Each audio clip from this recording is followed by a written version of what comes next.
Hello and welcome to the MyWhoosh Sunday Race Club. It's qualifier race number 3 in May. We're making our way slowly but surely through the month in our run into our finals that are going to come in the last Sunday of the month. My name's Matt Payne. I'm here in the studio with Emma Martin. As you can see, we're both on social media. You can jump on board with either of those two tags to get in touch with us to suit. Don't forget, of course, we've got lots of great action coming up all the way through to the end of the month. And Emma, I think it's probably fair to say that we've got one of the most interesting courses, I think, for the women coming up in the women's race. The men's race, it's a twist on an old classic. It is indeed, and qualifier race number 3 in May. And May, let's just remember, it's a special month. There are 5 Sundays, so extra Sunday race clubs. But you are right, the Bhutan course is a new-ish course, just raced once before in the February final for the women. It is something a little bit different to what we saw last week. You know, last week, the women raced in Al Wathba with just 96 metres of climbing, our flattest Sunday race club route. And we saw fabulous sprints. That sprint in category 1 with Catherine Fua taking the win by 0.03 of a second from the world champ Kate McCarthy, and Mika Soderstrom coming in really fast behind. We saw huge sprints in most of those categories in the women's last week. Category 4, just 0.8 of a second separating the top 8 riders. We're not going to see that today. And just taking a little bit of a sort of a look a little further ahead, we've got the men's race coming up, and that's going to be happening on the course going in, and we're going to be in Australia. Let's give that away now. We're going to be in Wollongong. It's a classic climb, isn't it? Really? It is a classic climb with a sting in the tail. Let's not forget it really is quite steep. But you're right, we are on the course that goes the opposite way round to the historic first Wollongong course. So they go down the double descent rather than the double ascent. But it's a fast course. It is a short climb for the Sunday Race Club. It's sub 2 kilometres, and the Cat 1, Cat 2 really go quick. So 2 great races in prospect in the women's and the men's. Qualifiers race number 3, Bhutan and Australia playing host to our 3rd qualifier as we head towards our finals at the end of the month. We don't know exactly where the final's going to be. We do know where our qualifier race number 4 is going to be. But let's go to qualifier race 3 on the MyWhoosh Sunday Race Club.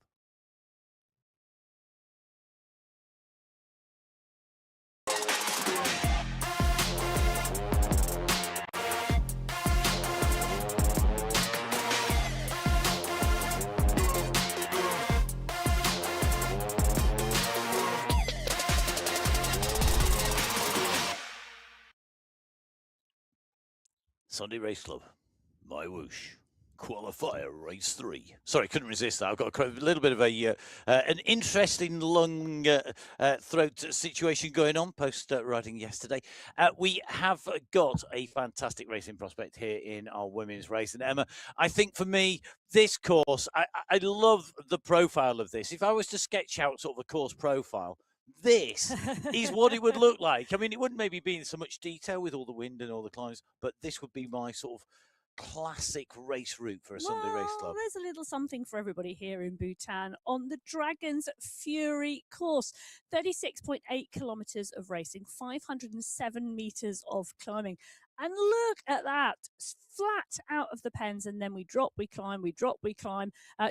3 climbs today, 2 shorter, 1 long, the long one coming at the end of the race today, 6.3 kilometres of climbing that final climb. But you'll see it's multi-stepped and not a straight continuous climb today. But before that, we have the 2 shorter climbs at 1.6 kilometres each with an average gradient of 4.3%. And there's a flat section in between what is a 2-stepped climb. So the gradient on the climbing actually steeper than that because that flat section really does bring that average gradient down. 2 sprints in the sprint competition today, but both of them coming after climbs. So it's going to be a different type of rider who takes that sprint competition today, potentially. Well, at 11.3 and at 28.4 kilometres, that sprint competition takes place. Interesting fact, 50%, around 50% of the elevation today comes on that final climb. So basically, 2 laps with the Paro climb coming first on the way through, then through the sprint, and then coming round. And then we deviate off to go up on to the Troncs climb, the final climb of the day. So 3 climbs in total. It'll be very interesting to see how this plays out today. We're in with our category race fields. Category 6, last week, Cycling District 6A took the team win ahead of the Fem Cycle Collab and then the Cycling District 6B squad. 30 riders on the start sheets in Category 6 today. Liz Smithson is here, so is Georgina Jones. They took 1 and 2 last week. Jones rode well last time we were in Bhutan. A number of other riders could go well today. We'll have a little chat about them in a short while. Category 5, a smaller category today. And you know why? Because a lot of riders have gone up to Category 4.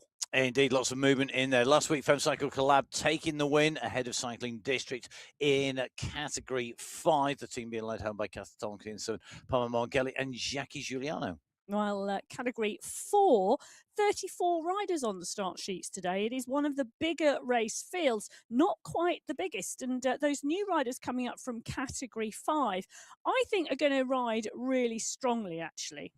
The Fem Cycle Collab team battle with the Cycling District team continued into Category 4 last week. Cycling District going ahead of Fem Cycle Collab, Haglin, Simkin, Gwoska and Manfron. In Category 3, the riots interrupted the Fem Cycle Collab and Cycling District battle with the victory in Category 3. Yes, this is our largest race field today with 37 riders on the start sheets. Gonzalez Rua took the win last week. Helen McKay and Angel Hadlock rounded out the top 3. The question for me is who's going to go well today on the climb? Sabrina Horner could go well. Gemma Daniels, Emily Nyquist, they've all gone well here before. So it'll be interesting to see how that Category 3 race plays out. Category 2, it was a real fight in the team competition. Fem Cycle Collab taking the top 2 spots ahead of the Watt team, Core, Riot. They were all left trailing in the wake of the Fem Cycle Collab. Yes, well, Tennille Otto is here today. She could go well. Katrin Nielsen holds the course record. She too is on the start sheets for this course in Bhutan, 62 minutes, 57 seconds.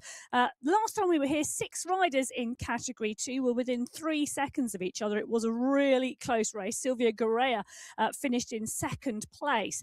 Carrie Stewart from her team, that course squad, could also go well today.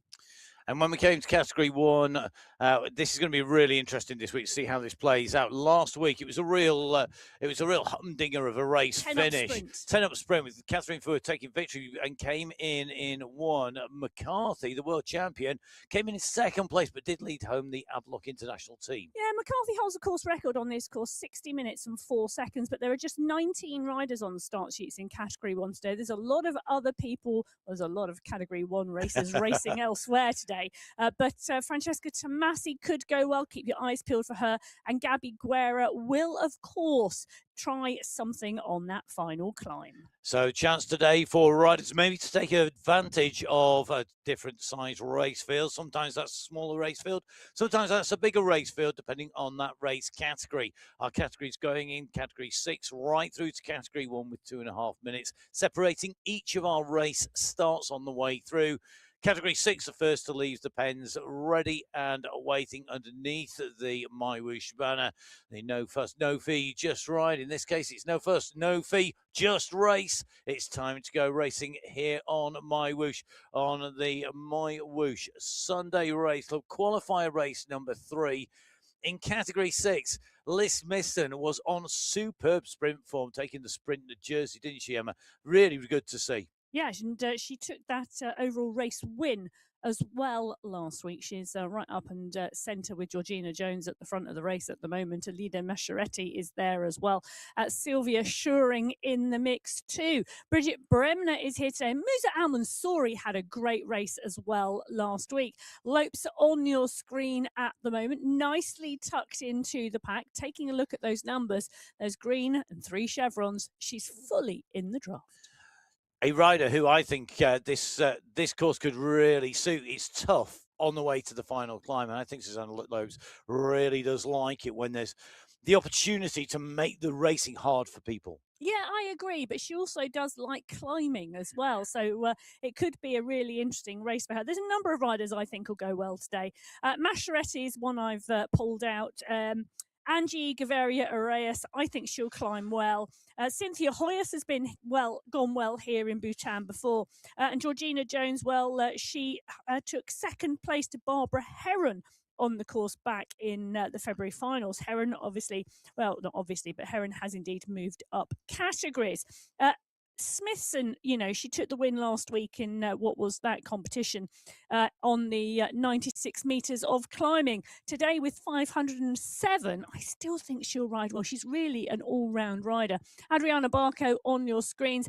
She too is a strong rider with great performances.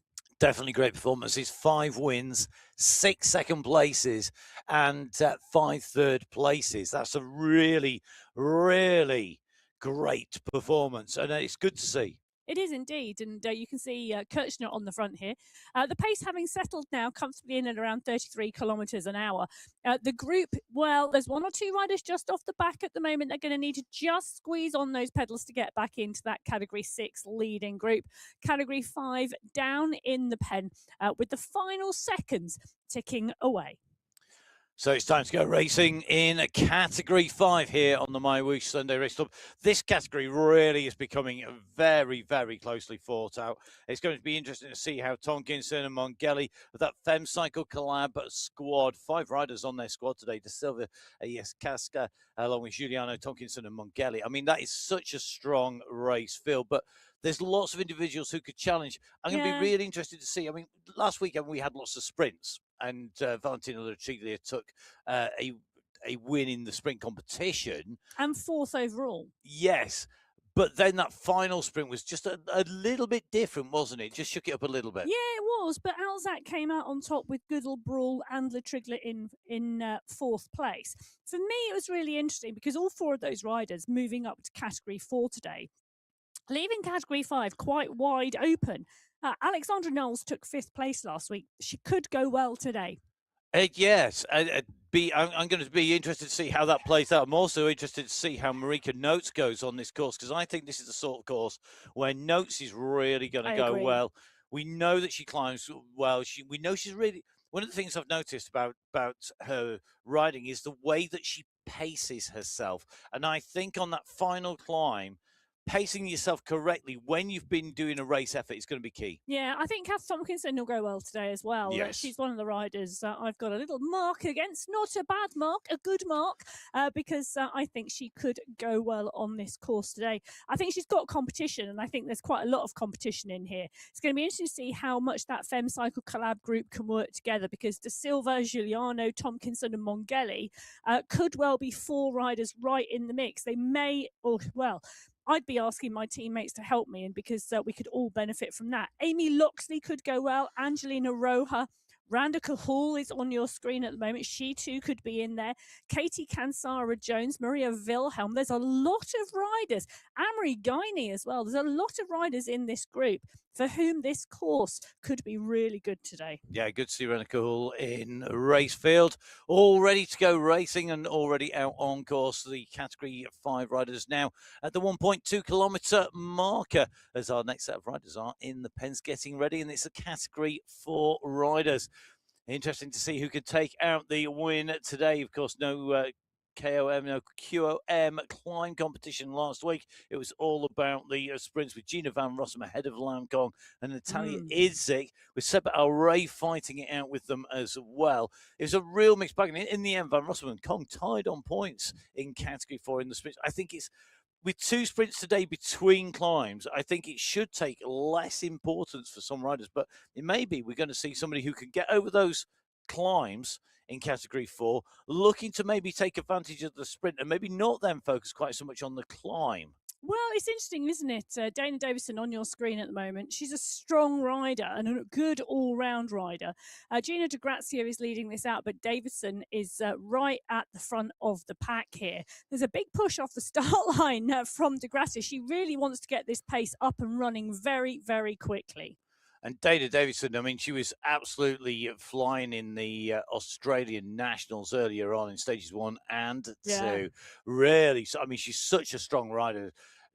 Definitely a rider to watch out for. She was right in the mix. And I think on this course, it's a strong rider who's going to Yeah. really suit this. Well, there's a number of riders I've just got a little mark against. Caroline Manfron has ridden well here before. So has Camilla Atahualpa. Camilla Pamplona. In fact, if your name's Camilla, you could go well today. Natalia Idzik has had a strong race here too, her type of climbing. So has Sophie Mayenhout. So I think, well, Lazared could go well as well. Catherine Montoya, there's a lot of riders in here. And there is Catherine Montoya. And I tell you something, she's riding really strongly at the moment. Definitely riding really strongly. I'm just going to go very quickly back to Dana Davison. Dana Davison's last victory in the Sunday Race Club was on the Yebel Yace. So definitely one for Catherine Montoya to keep an eye on. Yeah, if she look, wants she's that, a happy rider. that She's climb going to go well. Yes, happy riders are always faster riders. It's a proven fact, that is. That's a map fact, not necessarily a real fact. I was just going to pause there. Yes. I'm pleased you said that. Yes. Map facts are generally true, but occasionally wrong. Gina Van Rossum, right towards the back of the pack actually at the moment. She's just watching the wheels there. It's interesting. Van Rossum for me is a finals racer. She saves it all for the end of the month, but she was sprinting well last time. Yeah, sometimes when there's a course that she loves, she does ride strongly well. Category 3 of the next group away, up and out of the pen. Our largest race field today, 37 riders on the start sheets, and it is a packed start sheet. It really is. Gonzalez, Rua, McKay, Hadlock, Bradley and Berard were the top 5 last week, just 0.7 of a second separating them. Yes, nearly every single category, well, 5 out of 6 categories, it was a sprint finish last week. Desenia on your screen at the moment. She's a strong rider and could be in the mix today. Laura Vanenpar, Sabrina Horner, Gemma Daniels, Emily Nyquist. Those could be the riders you're seeing around her at Valentina Desenia towards the end of this race. I think definitely, of course, when we're going up, we will be seeing this really having a shakedown. Interesting to see Gonzalez Rua tucked into this group. She took away the race victory at the end of qualifier race number 2.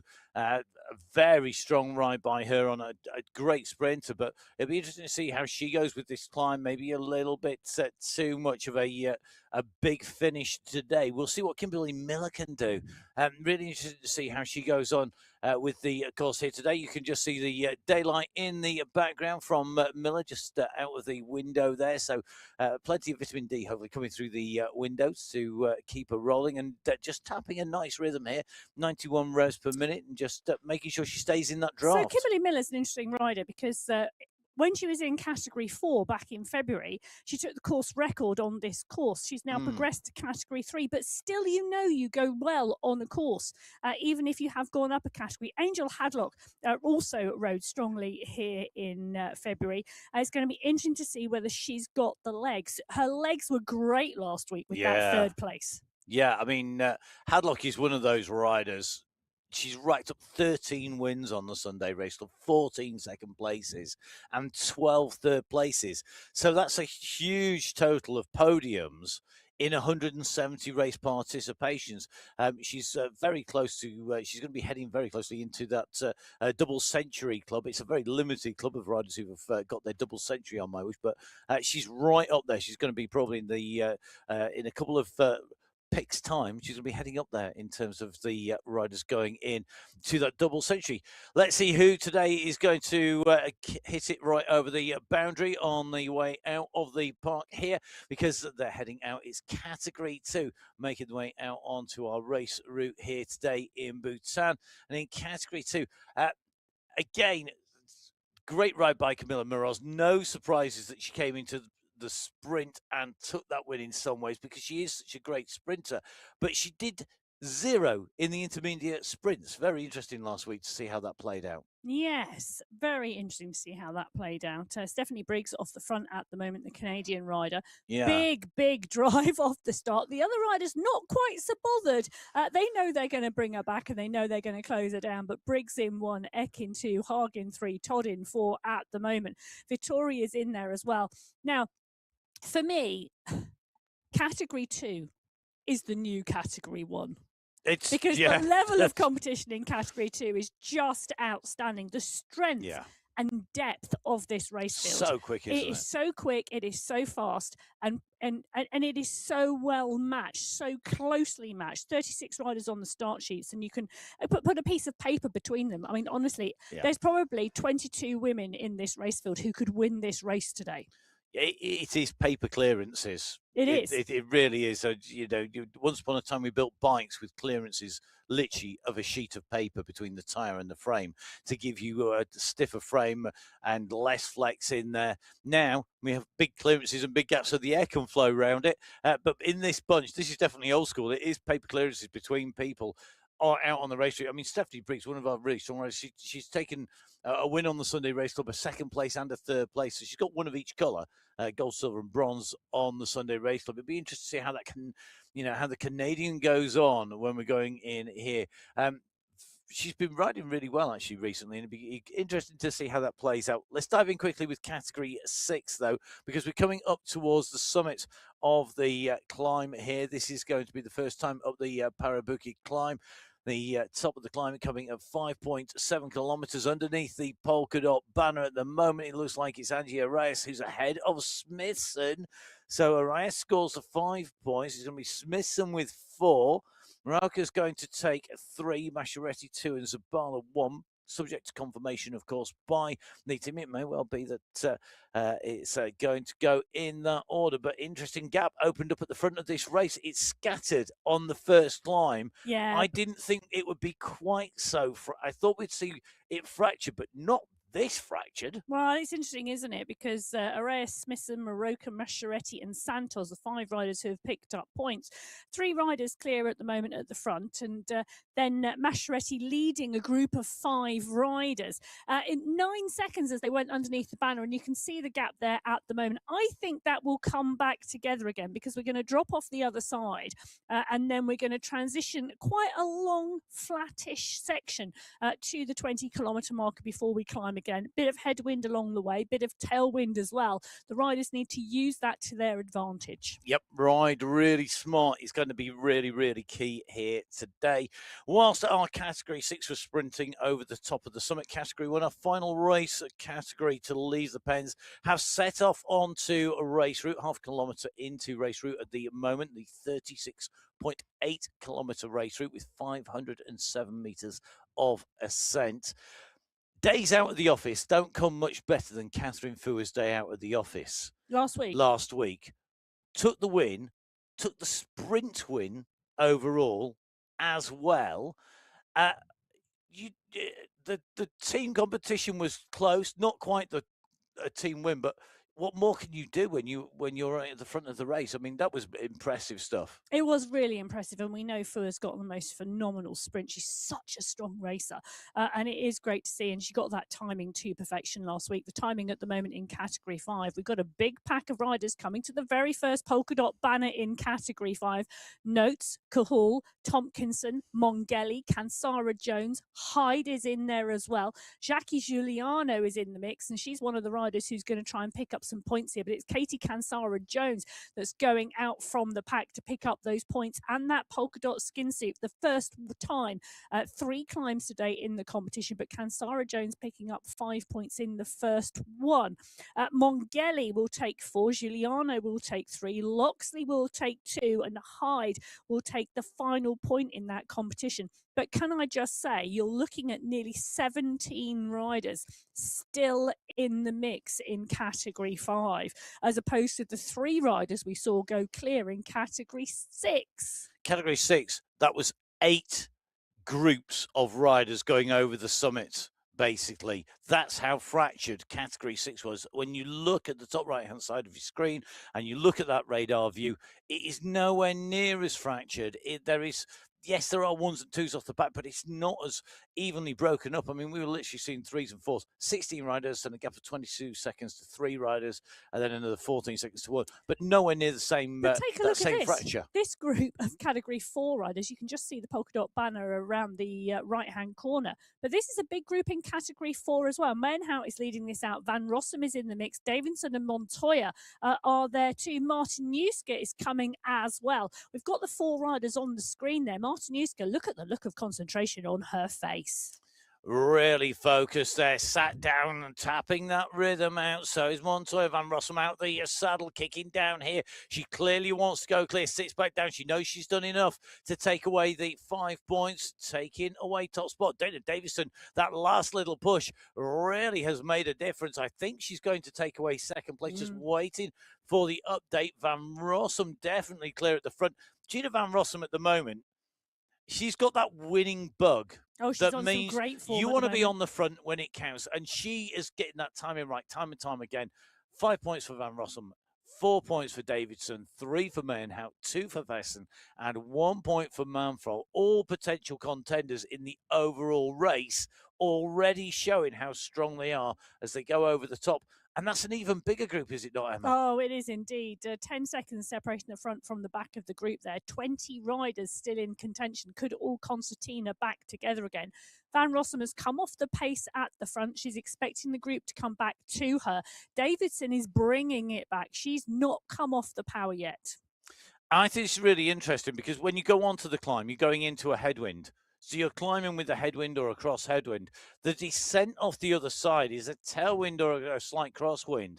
It favors breakaways more on the descent. So if you can go clear on the climb and then break away, but you don't want to do it on lap 1. But when we come back to this climb for the second time, you've got those same conditions, the same wind conditions, and that for me is going to be really interesting. Well, one of the things I'm loving here, Kimberly Miller, she holds the course record in Category 4 on this, which is where she was racing in February. Yeah. It's now May. She's racing in Category 3, and she's gone, I know I love this course. I might be in Category 3 rather than Category 4, but who cares? I'm going to take this to them because this is my day. And Kimberly Miller, she is working so hard to head towards the polka dot banner for the first time ahead of the rest of the Category 3 race. She's going to make it. She has got some.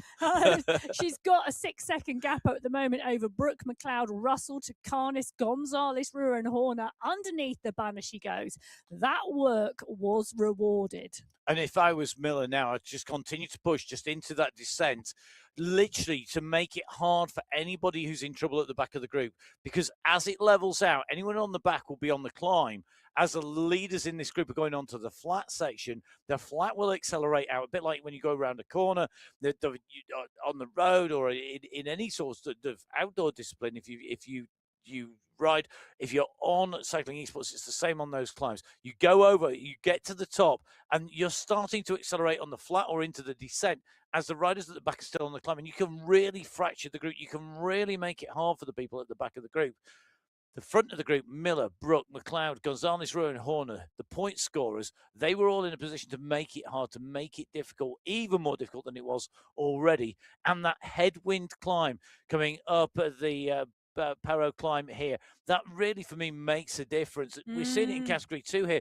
There are a number of riders that have been distanced off the back of the group, but it's still a big pack. And it is a climb, with this headwind, into the climb and up the climb, there is a headwind, and staying in the pack for as long as possible is exactly what you want to do. You want to be in the draft, unless you are, look at this, Amelia Velt, 435 watts. Absolutely nailing this, but that's a big group behind. Will it continue the trend? From Category 6 through 5 through 4 through 3, we have consistently seen more riders in the higher categories, basically going up towards Category 3. Bigger numbers in contention at the front. So more fractured in Category 6 than 5, more fractured in 5 than 4, and so on. So basically, although you've got maybe 1 or 2 riders at the front, in terms of riders in contention, the numbers have been getting bigger. Velt clear at the front here. Otto leading in second place. And I think Otto here is going to want to sprint for those points. She's in a potential position to do so. She's at nearly 7 watts per kilo, trying to kick clear of Hagen Murray.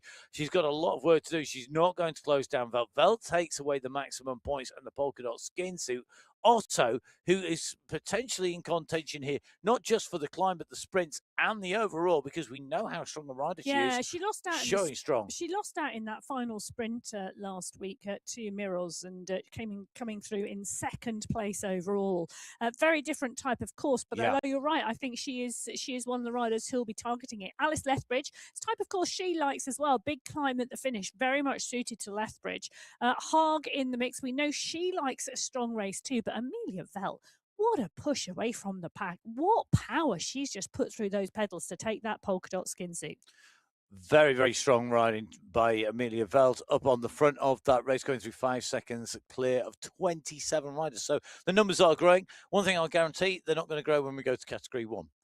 It's going to be a smaller pack when we hit this point, going over the top. And you can see Category 1 at the moment are some way behind Category 2. If you think all these riders have been set off on essentially the same time gaps, it's gone to form in terms of time pretty much all the way through, with Category 2 being faster than Category 3, being faster than Category 4, Category 5 and Category 6. Category 1, I think, have got the potential to reach the top of this climb in a steady almost time. It might be the slowest time. Well, it's potentially they're a long way down from that banner. Not that far down. They're far enough. You got this left, you've got the sweeping right, you've got the slightly shorter left, and then into that right. Away. 700 meters on a climb, though, can take some time, particularly if you're as slow as me. These guys, they're faster. We know that. Yes. But even so, the pace is. I think this is a very tactical race being played out here. I think the pace is about to pick up because the polka dots are on offer. Tomasi, Guerra, Fua and McCarthy, the 4 riders on your screen, all of them up and out the saddle at the moment. Tomasi is the rider leading this out. Emily Sopers is the rider starting to cover the move. Guerra now starting to pick up the pace. Gallegos is there. Hermansen is there. McCarthy now starting to come out of the pack. Camilla Ulberg working her way up as well. There's going to be a bit of a battle, I think, when we start to spot that banner. There is indeed. I'm very interested to see how Gabby Guerra goes. I know she's been on a big road trip during last week and with the family, but it's always interesting to see how travel affects people, and it sometimes blunts people. Sometimes that different change, that change of routine, that little bit maybe more of rest, more time doing different things. If you sit on a plane, you're still sitting down resting. If you do it right at the moment, it certainly looks to be working for Guerra. She's on the front here. Tomasi's answering at 8.9 watts per kilo. McCarthy's making sure these two don't go clear, but Gabby Guerra is back with a bang. And I tell you something, this is a big kick out on the way up here. She's making some legs hurt behind her as she comes up towards that polka dot banner. This kick, this move has shed riders out the back of the main bunch, and this could instigate an initial whittling down of that leading peloton as they come through. Guerra leads it through. Tomasi comes through behind McCarthy. They're all over this, and now another kick goes. Big kick goes from McCarthy. The pace went down. McCarthy went over the top there. Guerra has to react straight away to this. McCarthy does not want this pace to ease back, and it's going to be very interesting who has got the legs left after the chase to the polka dot banner to close down the front of this race. McCarthy, Guerra, Tomasi, the 3 preeminent climbers in Category 1 in the women's race field on the Sunday Race Club. The 3 riders over the top of the climb first. And at the moment, the rest of the bunch are scrambling to get onto the wheels. Well, they're going to get onto the wheels of Tomasi, Guerra and McCarthy. But I would expect if you look at the course and you look at the riders, you would expect McCarthy, Guerra and Tomasi to be right up in the top 5, all 3 of them. Van Heuling is riding strongly at the moment as well. So she had a 5th place last week in that sprint, the top 10 covered by 1 second in Category 1 last week. Hermansen is in the mix here, so is Kulczynski. Interesting to see how Kulczynski's legs are yesterday. She was out on the road in the USA taking another win. Absolute inspiration. Some riders go really well on day 2 after a hard ride the day before. Others, you get on the bike and your legs go, oh. I know you're looking across the studio at me going, I wonder what's going to happen to you, man. But there you go. Yes. There's a pointed look across the studio. We'll see whether or not I get to the end of the show without dancing around the studio with cramp after yesterday. We will see.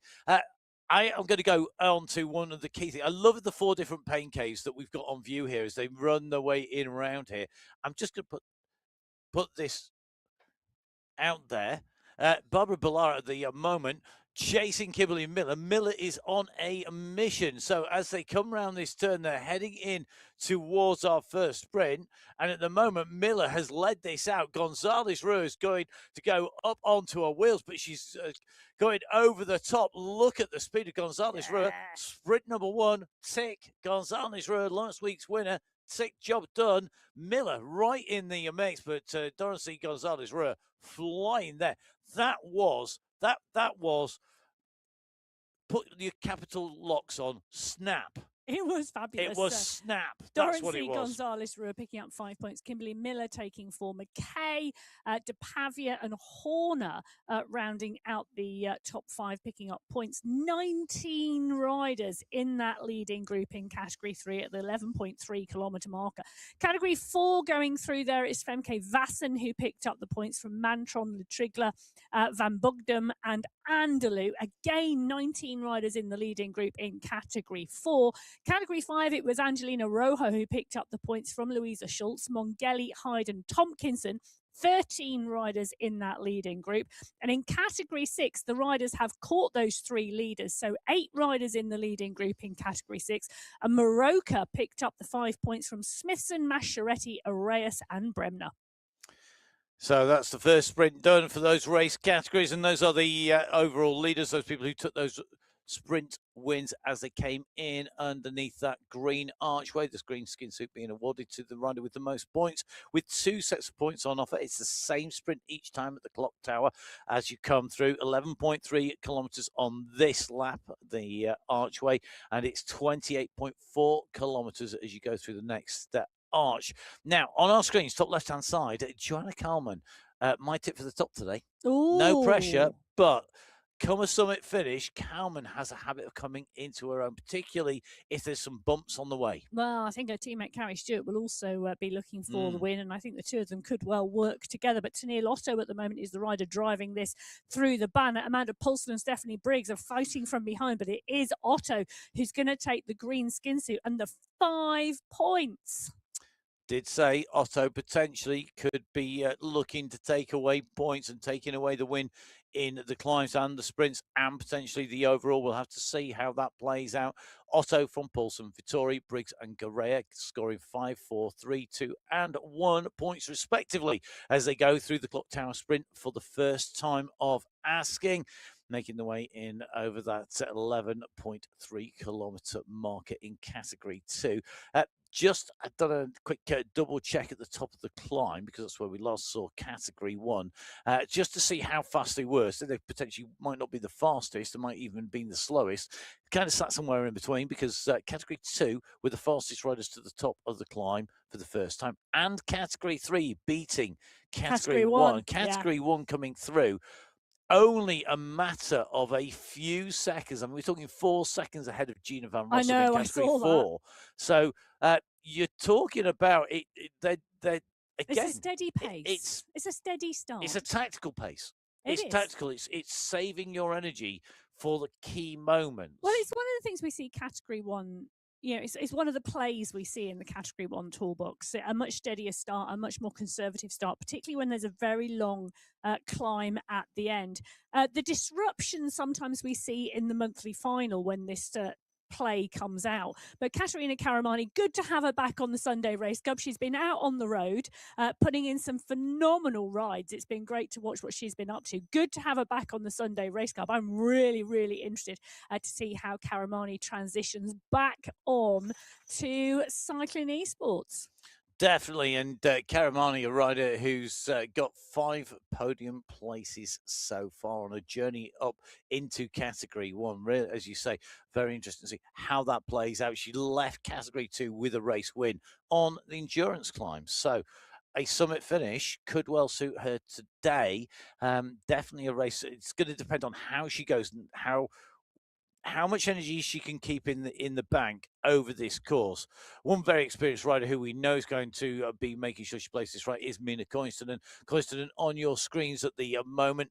Another rider who you can never discount, I think, particularly on a course which has multiple attack points. Well, talking about attack points, Anna Caramello has gone off the front and is driving towards the green banner that is the first sprint banner at the 11.3 kilometre marker. She's still got 600 metres to go, so early push. Kelsey Jade Van Shaw now coming up and over the top. Van Shaw's got a great turn of speed, but she's come over the top, and it's not a concerted dig at the moment. Soapers is there, Fua is there, Tomasi is there, but they are all watching. Van Shaw now goes at 10.6 watts per kilo. This is a great lead out for some of the other racers. They've got 300 metres to go at the moment, and Van Shaw now kicks again at 11.2. She's holding this at the moment. Soapers now starts to unleash the sprint. Olberg is there, Fua is there, Biarhead is there, but I think they're just watching the pace. Van Shaw, well, she wanted this. She went out, a double kick from her. She takes that green skin suit. Absolutely textbook tailwind coming into this. And that was what helped with the first kick. Then breathe, kick again. Van Shaw's numbers, nobody was even close. They weren't in double digits. Van Shaw had that. It was absolute masterclass from Kelsey J. Van Shaw, that sprint.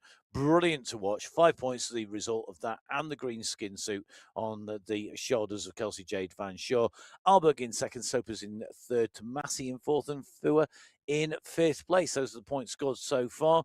As we make our way away from the sprint, they're going to be heading the way around towards the second time up the climb and over the sprint. This is a lapped course, so Yes. expect to see us. We basically go over this next section. When we go up onto this bank and over the top, we go over this in a loop. We do a little loop here, and we're going to come back over this once again before we go back towards the main So this climb. is like one of those road races where you've got a circuit. So let's say a 10-kilometre circuit, and you've got multiple race categories out at the same time. I think you have a little bit of experience recently of that, don't you, Matt? I do. My yes, yesterday I did. I did say in the show last week I was potentially pinning a number on. I certainly did yesterday, and one of the things that I was riding in the bunch, and I probably shouldn't have been thinking it at the time, but what I was thinking was, as we had the motorbikes and the cars of the elite riders, so the elite riders, we set off behind the elite riders, and the elite riders caught us just before the final climb on the final lap. So they'd pulled back all of that time. The elite motorbike lead car and convoy came through, and we all had to basically pause racing and move over to the side of the road so the whole of the elite race could come through. And I was sat in the bunch, about 5 riders from the front, thinking, you don't get this on MyWhoosh, you know. You don't have to move out of the way. If you get caught, you don't have to move to the side of the road and ride in the really bad bit of the wind whilst the leaders come through who've just caught you. Wow. You can just get on with your race. I mean, you do have to. Don't get me wrong. I might have sprinted to try and get into the slipstream of all the vehicles and everything on the way through and make life hard for everybody else. But yeah, it is. It's one of those things on a lap circuit. There's a lot going on, and it can distract you, and it is a trigger point often for people to make moves. And it's like you say, it played out yesterday for you on the road. You moved to one side and let the elite riders come through. Here on the Sunday Race Club, the different categories are able to draft from each other.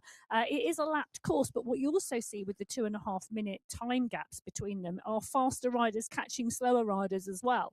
Well, that's what happened in our case. And I must admit, there was absolutely no way I was going to be able to draft. Even if I'd have thought I'm going to break the rules and draft, there's no way I could have done the speed of those elite riders.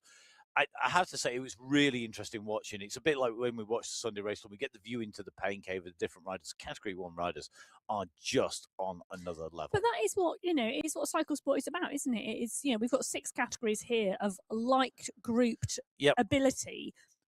It doesn't matter here about age. You could be 18 and 64 and in the same category because you are of a liked ability. Well, that's what my race was. I must admit, I was racing people who are young enough to be my grandchildren. Oh, well, there we go. I still want just be thankful you're still on a bike and racing. I am, definitely, very, very much. And I've got to say, thank you very much, everybody on the Sunday Race Club, because it has been absolutely inspirational watching our riders on the Sunday Race Club, and the whole of the community is very inspirational. I can guarantee you I wouldn't have been back on the bike racing if I wasn't being inspired by the riders on the Sunday Race Club community, who are very inspiring. Don't hesitate to get in touch with either me at Matt Fixer Payne or Emma at biking_Emma. Whilst we're just on this little pause, making our way around these circuits, I'm going to do a little bit of administration whilst Emma deals with, it looks like she's just got to deal with a little studio issues here at the moment. So I am going to just do a little bit of admin here, because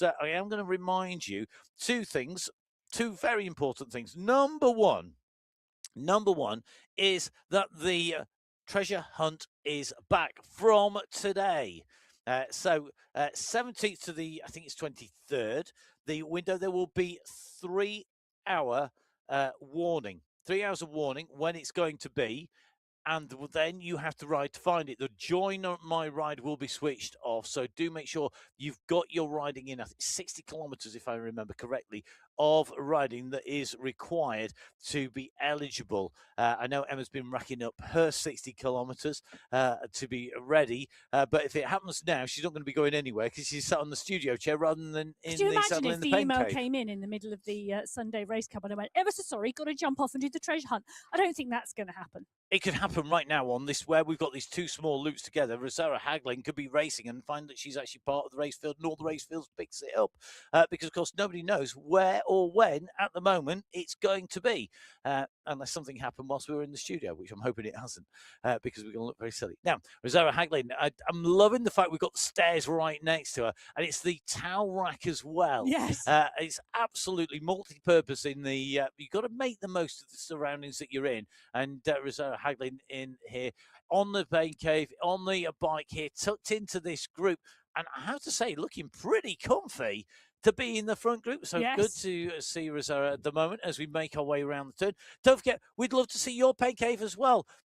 There's no kind of, you don't have to smile as much as we're seeing from Rosaura, and we do say happy riders are fast riders, but you can pull pretty much any face you want. It's a nice steady part of the race that we've gone to her in, though, because she's sitting zone 1, zone 2. The pack is rolling at the 19.1 kilometre marker. They're on the transition between the clock tower sprint and the second ascent of the Paro Bukid climb.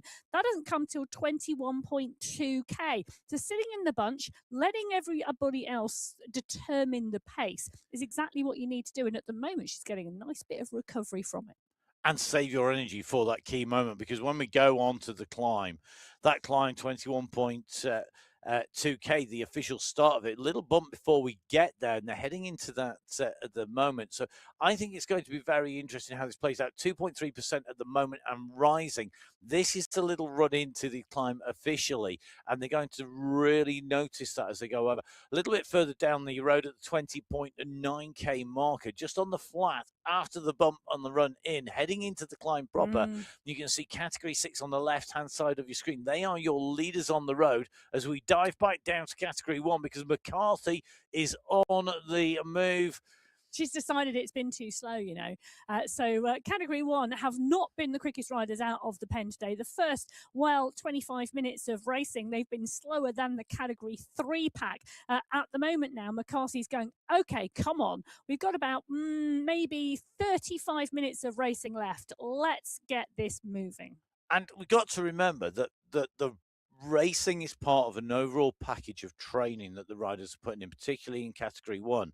And talk about, there's talk in things like the Grand Tours that we see in both the men's and women's pelotons about detraining. If a stage in the race is too easy, that actually you can detrain, and that you're not getting the workout that you need to keep your training consistent or to move on. And if this race is too easy for the Category 1, they actually have the potential that that's just going to make next week's training even harder, or change their training, and they will have structured training they need to do, and they'll be expecting a certain level of effort today. And if they don't get that, that's going to change everything. So there is some pressure to actually race hard all the way through. Yeah, but you also have to experience very different types of racing to think about the tactics and strategies that play out during that. Liz Van Heuling on your screen at the moment, top part and parcel of the top 5 in the sprint last week. Really good form, and going to be interesting to see how she goes on the climb. But she'll know, no two races are the same. No two sets of tactics are the same. And you have to experience so many different types of strategies and racing tactics to really think and work out how you respond to them and what you do and what's in your toolkit. And then how you need to adjust your training to respond to that. Because if you've got a hard hour and a half's race, very different from having a steady race and a fast 25 minutes at the end. Yeah, totally. And that's kind of my point, is that what you do in that race and how that then plays out affects what you're doing in the training the following week. And that it's okay if you're a rider who comes on board and does most of your riding rather than training as preparation. So you just do a lot of riding. But it's also interesting because we've got so many different types of riders and racers in the field. So Merle Bruni, who we were just looking at in category 1, and then we'll come back into category 3 in a second. She's a long distance multi-sport athlete. She is used to competing over 6-8 hours. A short 25-minute effort is a very different thing for her than opposed to perhaps Gabby Guerra, who's a cycling esports specialist. Yeah, very much so. And the type of racing, it's always the phrase "race to your strength." You saw McKay here kicking away up that climb. She used the terrain to her advantage. A very hard, very short, intense kick to put herself back up to the front, to put the pressure onto the riders behind her here in category 3. You can see that they've already pulled back a number of category 4 and category 5 and category 6 riders on the way through. They haven't pulled back the leaders in category 5, but category 5 leaders have now taken the head of the race ahead of the category 6 leaders. They've done it on the climb, and it means that Kath Tonkinson is now leading this group through. Roa, Sonnerson, Loxley and Mongelli are starting to push their way in and up here, and they have opened the gap up on the rest of the riders. Just going to take a double check. In fact, it's not the lead group. It's not the lead group. It's the chasing group. So interesting. Category 6 have still stayed clear. That is a surprise at this stage in the race. I didn't think they would manage to stay clear to this second climb. And in fact, category 6 on the left-hand side of your screen, the leaders, and it's being led by the polka dot wearer. And that is the rider who took the points last time up this climb, Arias. They are still ahead. It's not by a huge amount, though, at the moment. It's less than a kilometre. It's about 650 metres that are separating these two groups of riders at the moment. On the left, the lead group in category 6. On the right, the lead group in category 5. Gavaria Arias is really pushing on and trying to go clear. She's got around 300 metres rest of this climb, and she's going to want to secure those points. Maroka, Jones, Bremner, Smithson, Santos, they are all, they're in the group, but the back group that is doing the chasing now is starting to stretch on the final segment of this climb. It's having to stretch, and we saw the chasers behind really feel the effect of category 5 coming through and then putting the power down. We now see Randa Cahul in category 5 starting to stretch her legs on the front. Sonnerson, Giuliano, Hyde all waiting there. Can Cahul hold on to the front? She's going to get mobbed as category 5 start to move on the right-hand side of the road. Right-hand side of your screens as well, because on the left-hand side, it is category 6. And Arias, I think, at the moment, is doing what she needs to do and no more. You can see the chases coming from behind, but at the moment, the category 6 leaders are going to go over the top of the summit for the second time.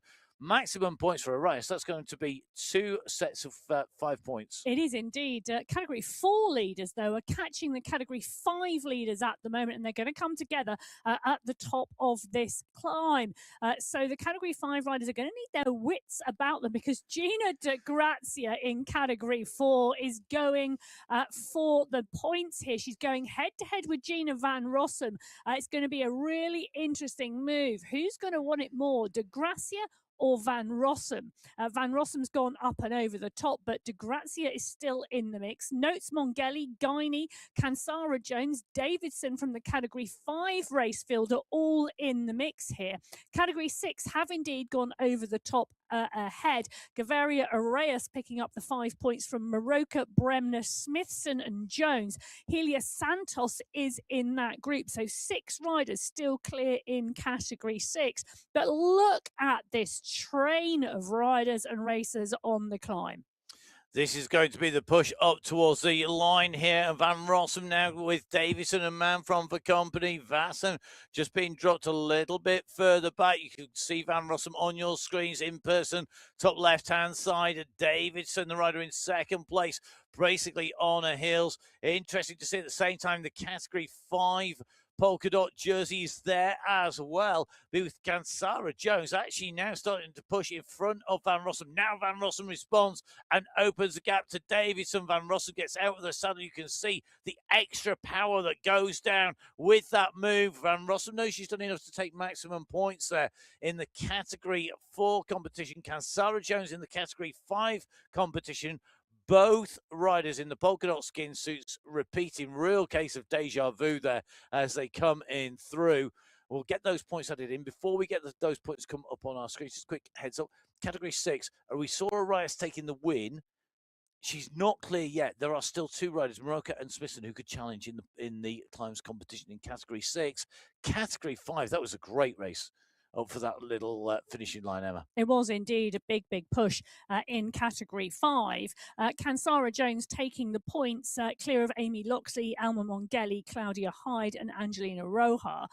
That's where the points went. In terms of that competition, Kansara Jones, well, she's doubled up with the win both times now on 10 points. In Category 4, we saw Gina Van Rossum go, well, she went head-to-head with a number of riders there. Van Rossum been out on warm weather training camp. I tell you something, it is now paying off that she's back on the Sunday Race Club. She took the 5 points, Manfron took the 4, Vassanen, Davidson and Al Ray. 16 riders in the leading group as we watched Natalie Brooke go underneath the banner in Category 3. The chase group behind Kate McLeod, Anna Russell, Gonzalez, Ruel, Lip, Takarnas, Miller, they are all in the mix. Brooke just pushing her nose out into the wind to take those 5 points. So Brooke taking the 5 points will put her into the lead because Miller was not in contention there to take any points at all, and that's going to drop her down. It's going to be McLeod who's in second place with 7 points. So very close in all of our race categories that have been over the top of the climb so far. Although the polka dots wearers have been showing themselves well, they've not made it secure with that big climb to come at the finish and more points on offer in that climbs competition. The finish line coming before the actual finish line of the race, the finish line of the climb, our last climb, that's the Trunks climb.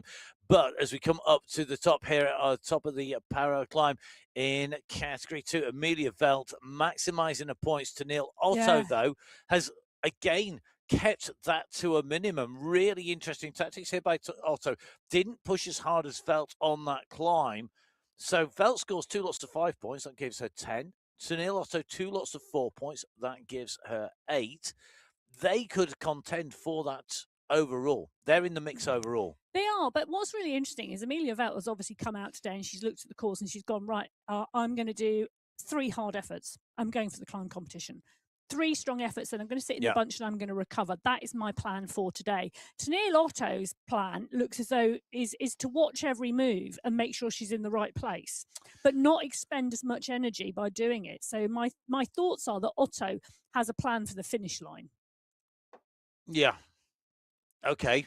Or I'm going to throw an alternate scenario. Is she being really smart here by saving energy, not going as hard on those climbs to take the overall, with the view that she's then going to go for the climb competition, take the win in that by going hard on the final climb and scoring maximum points on the final climb, rely on that strength to then distance Velt and take the win overall? Well, it's an interesting one, isn't it? Because it could well be. Who knows? But I do think there's a number of riders in that Category 2 pack. And let's be realistic, there are still 21 riders in contention that are keeping their powder dry. Carrie Stewart, Rhiannon Denton, Joanna Cowman, Stephanie Briggs, Hannah Hakkinen, Sylvia Gorea, Jenny Eck, Catherine Nielsen. They are all in that group. Dana Wagner. They are all strong riders and racers, and it's going to be interesting to see how that plays out.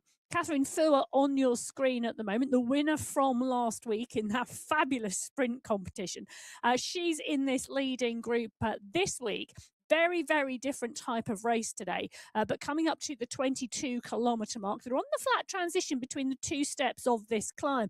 Fuhr just watching the front, Katerina Karamani right alongside her.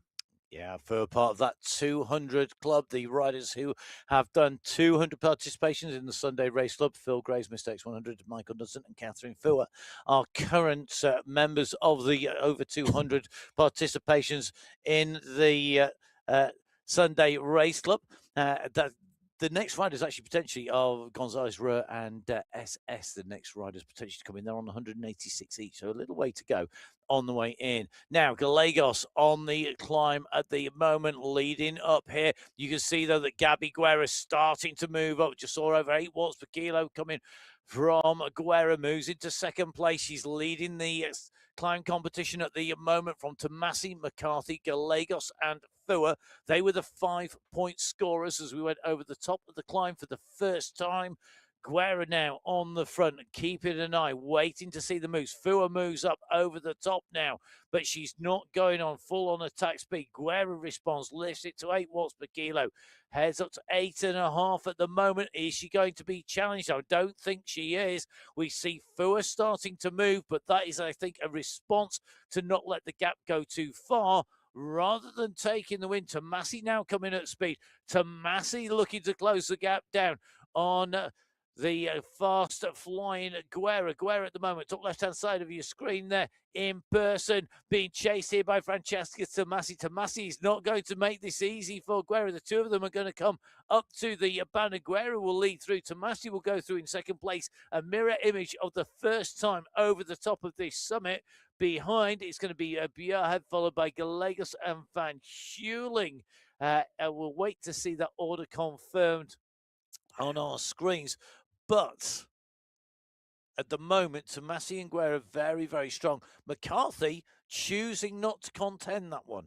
Yeah, really interesting. And Kate McCarthy, for me, well, the long climb is exactly her bag towards the end of this race. Being there or thereabouts and making sure you're in the group, absolutely key. Guerra Tomasi in the group. The Category 1 pack still rolling slower than the Category 2 pack at this point in the race, but Guerra Tomasi, Bjerrehead, Van Heuling, Gallegos Fuhr, McCarthy Ulberg, Van Shaw Hermansen, Kolczynski, Koinstinen, all in that leading group. Katerina Karamani just off the back. And McCarthy, just as we went off the screen there, we just saw McCarthy attack over the top at 9 watts per kilo. They went over the top. The other two eased off. McCarthy's just gone. We'll go back to them very quickly indeed. We're in with Morocco at the moment.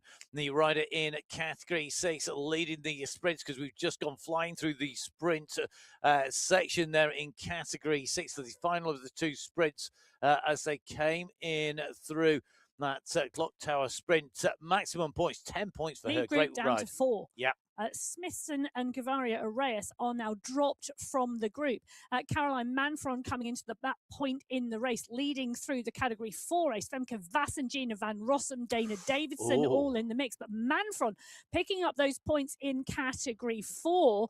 Wow, ahead of Vassinen, who was leading that sprint competition. This is getting really close. It's going to be tied on points between Vassen and Manfron at the end of that. Manfron scoring 5 points, Vassen scoring 4, Van Rossum 3, Davison 2, and Mayenhout 1. But overall, Vassen and Manfron tied on points, but it is Vassen who scored the win in the first sprint that has the green winner's jersey, because it's winning now rather than leading, with 2 sprints complete. No, the Category 4 pack rolling strong. 6 riders in the lead in the Category 4 pack. They are mixed with the group behind in the Category 5 pack. 8 Category 5 riders in that group. Angelina Roja taking the sprint from Louisa Schultz, Claudia Hyde, Amy Loxley, and Katie Kansara Jones. And that makes it 2 out of 2 for Angelina Roa, which means that she takes away the win in the sprints competition in Category 5. So far, Morocco taking the win in Category 6 in the sprint. Roa taking Category 5. Vassen taking Category 4. Category 3, they're on the way in at the moment. McLeod and Gonzalez Ruhr together. Gonzalez Ruhr in the green skin suit of the sprint leader. 5 points to her. It was 4 for Miller, 3 for McKay, 2 for De Pavia, followed by 1 for Horner. At the moment, though, Gonzalez Ruhr is going to make this 2 out of the 2. And you can see this is a very controlled effort I wish I looked that calm and considered at 8 watts per kilo. My goodness me, that was smooth as you like. Well, it was indeed. And interestingly for me, Anna Russell paying close attention yet Yeah. again. You know, she's not contending the points in these sprints and climbing competitions, but she is making sure she is right to the front of the group. I think she's feeling good today, and she could be one to watch on that final climb. But Gonzalez Rua picks up the 5 points, McLeod picks up 4, Russell 3, Miller 2, and De Pavia 1. And that means that the sprint win overall will go to Gonzalez Rua as we see category 2 coming towards the line. Serena Vittori, who scored 3 points last time, goes through in the lead. Otto, though, goes through in second place. She'll score 4 points, and that will give her 9 in total. Nice sprint by Vittori there to take the maximum points. Otto, though, will retain the lead overall. So 5 points for Vittori that time round. 4 for Otto, 3 for Briggs, 2 for Nilsson, and 1 for Murray. And when they're added in, Tanil Otto taking the overall sprint win by 1 point from Serena Vittori in category 2. I tell you, this is still the biggest group rolling on the road, though. 21 riders in the leading group in category 2. Still huge. It's a big group in here, really working well, really pushing on hard here. And you can just see that this group now just doing a little bit of a recoup, a little bit of a breathe and get ready to go again. Because once you come through this sprint, it's not all over by any stretch of the imagination. This is a little kicker. This is the start now of the run in towards the final climb. Final climb officially starting at 30.2k, but you can see it's as Carrie it's the approach climb. Basically, because Carrie Stewart at the moment, you can see just going out of the saddle there, getting the pressure on, getting the power down here as they come up on to this climb section. Tanil Otto leading, but Briggs, Lethbridge and Vittori all starting to push. They're heading in towards our final climb. I think we should have a look at that in a little bit more detail now because this is going to be really decisive. So here in Bhutan, we've done everything to the left of your screen. In fact, we're now basically approaching the 30-kilometer marker that you can see along the base of the graph there. And you can see that the big climb of the day, Trongsa Peli climb, the real kicker here. It is indeed. And 5 of our 6 racefills have gone through that clock tower sprint at the 28.4 kilometre mark, just category 1 left to come through there.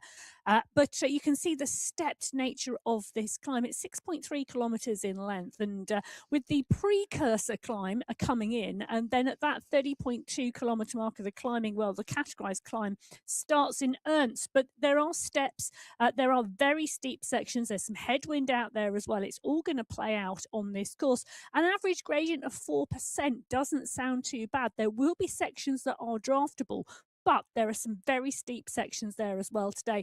And the checkered flag today comes just 300 metres after the polka dot banner. It's going to come very, very quickly. It is. It's a very small distance indeed. Sometimes we don't see the riders who are taking the win in the climb taking the win overall because there's too much distance. They lose too much ground. That's not necessarily the case here today. The other thing to note on the climb is that whilst it's predominantly a crosswind as you go up the first half of it, you've got a predominant headwind for the last third of this, if not the last half. And that is going to be telling, because that is going to make it much, much harder. And it does mean, although it's steep, there's still going to be some drafting effect available potentially for riders if they're sheltering and they're smart. So it's not just a time trial from the base to the top because of that draft effect. Well, Van Shaw's just kicked. I just took a look at that. I looked up and looked at the power and went, oh, Van Shaw's just kicked over, well, 12 watts per kilo now. She wants this. Oldberg's running into this as well. They're coming around the corner. They've not got far to go, just around 150 metres. It's Van Shaw and Camilla Oldberg. Katerina Karamani has got back onto the group, but Van Shaw is going to cement her win in the sprint competition today with 5 points going in here. The rest of the pack are going to roll through, but I can tell you, that time at 46.30 seconds is still slower at this point than the category 2 pack. Category 1, well, I'm thinking they're going to have to light the touch paper on this final climb. So we'll see if that's going to happen. I don't disagree with you. Often the longer you leave it, the more that you store up that energy, the bigger the bang when you go. When you light that blue touch, maybe the fireworks that really do fly at the end. We're going to see if that's going to be the case. But once again, through there, McCarthy leading out. Van Sure takes the overall win with that sprint from Alberg in second place. That was the 1 and 2 for the previous time.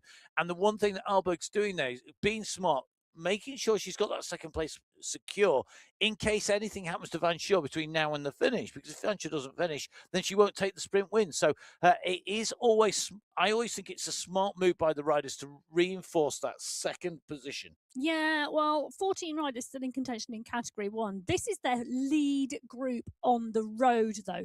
And you can see 3 different categories in the mix at the moment. And Dana Davidson is leading the charge. She's the Category 4 rider who's gone up and over the top and is now surely doing the work on the climb here. Femke Vassen is the rider chasing behind with Caroline Manfron as well. We've got Maroka, the Category 6 leader in here. She's just ahead of Gina Van Rossum, Seba Race, Sophie Meyenhout, the Category 4 riders. There are also a number of Category 5 riders in this group. Mongeli is definitely one of those. Really on form, Alma Mongeli. I did see on social media she's been out riding as well, doing some interviews at the end of a race. I've got to admit, my tanning was not good enough to keep up. Oh, I did try, and I got the gist, but I wouldn't say I was perfect by any well, I'll stretch tell of the you who's got the imagination. gist of this race at the moment, and it's Camilla Alberg. She's put in a massive push. This is before the start of the climb. So they've come through the clock tower sprint. Alberg was the rider who chased onto the back of Van Shaw's wheel, and she has just kept going. Nice move. We see that tactic quite often. The riders do watch for it, but at the moment, Camilla Alberg has caught Category 1 napping. Go through the sprint and just keep going. Alberg in one. She's got a 5-second gap now. McCarthy looks like she shut it down on the front. Just at 1.7 watts per kilo. Gabby Guerra now coming to the front of the pack going, okay, come on. We can't let her go. She can climb really well. Really interesting to see. I mean, this is the course that was the second race in the Swedish Nationals for the elite women, where she took second place. She took the win on the Paro City race 1, but she was second place on it. So she knows this course well, Albert. She knows how to pace this. She's got that experience here. And I think that's really, really important. You know where you need to go hard, where you can take it easier, where you need to keep the pressure on. And that, I think, is a big advantage, racing that with those nationals being on the course, on Bhutan, on the Dragon Fury race route. Now, Category 2. This is really interesting. Carrie Stewart, who we've seen riding strongly at the moment there with Velt, with Kalman, with brakes. Murray is in contention as well. But the distance of this climb all the way to the summit, it's a long way up. We're at 32 kilometers into this race route. We've basically been on the climb for 2K, and it's already put a large number of what was a huge pack out of contention. Well, Category 2 have gone past Category 3 leaders, and on this climb, they are absolutely motoring. Look at the size of that pack still together. It is a big group, and Stewart and Vittori Briggs are leading it. Elsa Haag is there as well. Stewart looks so strong today. She really, really does, and she's got intent. She is just climbing strongly. Joanna Kalman is there as well. Matt, that was your pick at the start of the day. Kalman, again, there we are on the screen, riding really strongly. The Category 2 pack is still 4-5 riders wide across the road. There is such strength and depth and such a well-matched race field. It really does give for great racing week in and week out for these riders. They've got the Category 4 leaders up the road. They've got Category 5 leaders up the road. I think also the Category 6 leader is up the road. But very, very soon, I predict Category 2 will be head of the race. They're certainly moving at speed, aren't they? Now, a response coming a bit further down the climb as we make our way up onto the slopes in Category 1. And you can see how fast this gap has opened up. Alberg taking the early run onto this. We saw McCarthy leading the charge behind into it. Guerra has gone with her, but look at the gap behind her. Tamasi, Tafua, Coiston and Gallegos. They cannot answer the power. These two phenomenal climbers on your screen at the moment. Gabby Guerra and Kate McCarthy, two riders who battle it out week in, week out. From the Sunday race up to the world stage, these two riders really do show they are the riders to beat. And at the moment, they are the two riders closing down Camilla Arberg. What can Arberg do? Can she go with them? They're coming up at 8 watts per kilo. You can see the speed that they are approaching Arberg's wheel. And at the way that they're coming, they're going to go flying past. And Arberg, at the moment, hasn't yet got the response. We will have to see how this goes. Yeah, we are indeed. Alberg just being passed by McCarthy and Guerra. McCarthy kicks again. She doesn't want Camilla Alberg to go with them.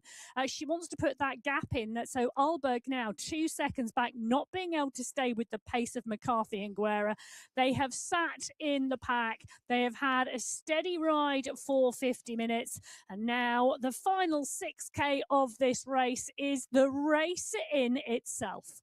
So let's take a look at how fast this race has been run off in our various race categories. Now, we usually see that running to form with category 1 being the fastest. The hour not being broken, not quite. And the way category 1 rode this so slowly to start off with, I struggle to see that course record going today. There's too much road left and not enough time in hand. I just can't see that happening, Emma.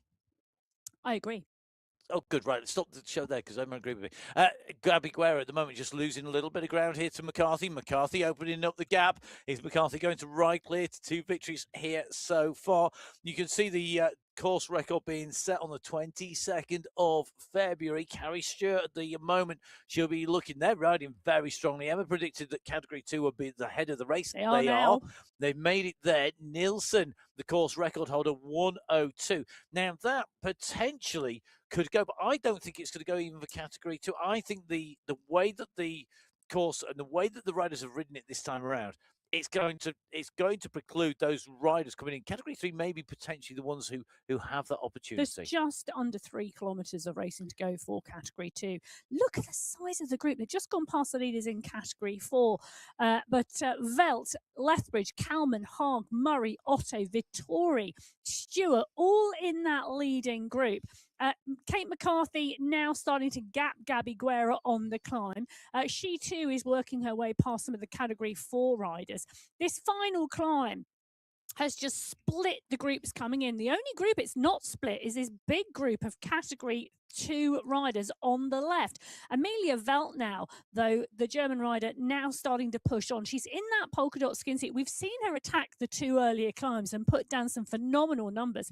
She was pushing around 430 watts on the previous 2 climbs. They were shorter, they were sharper, but she's wearing that polka dot skin suit and she's now leading this race. But the difference here is that this pack do not want to let her go.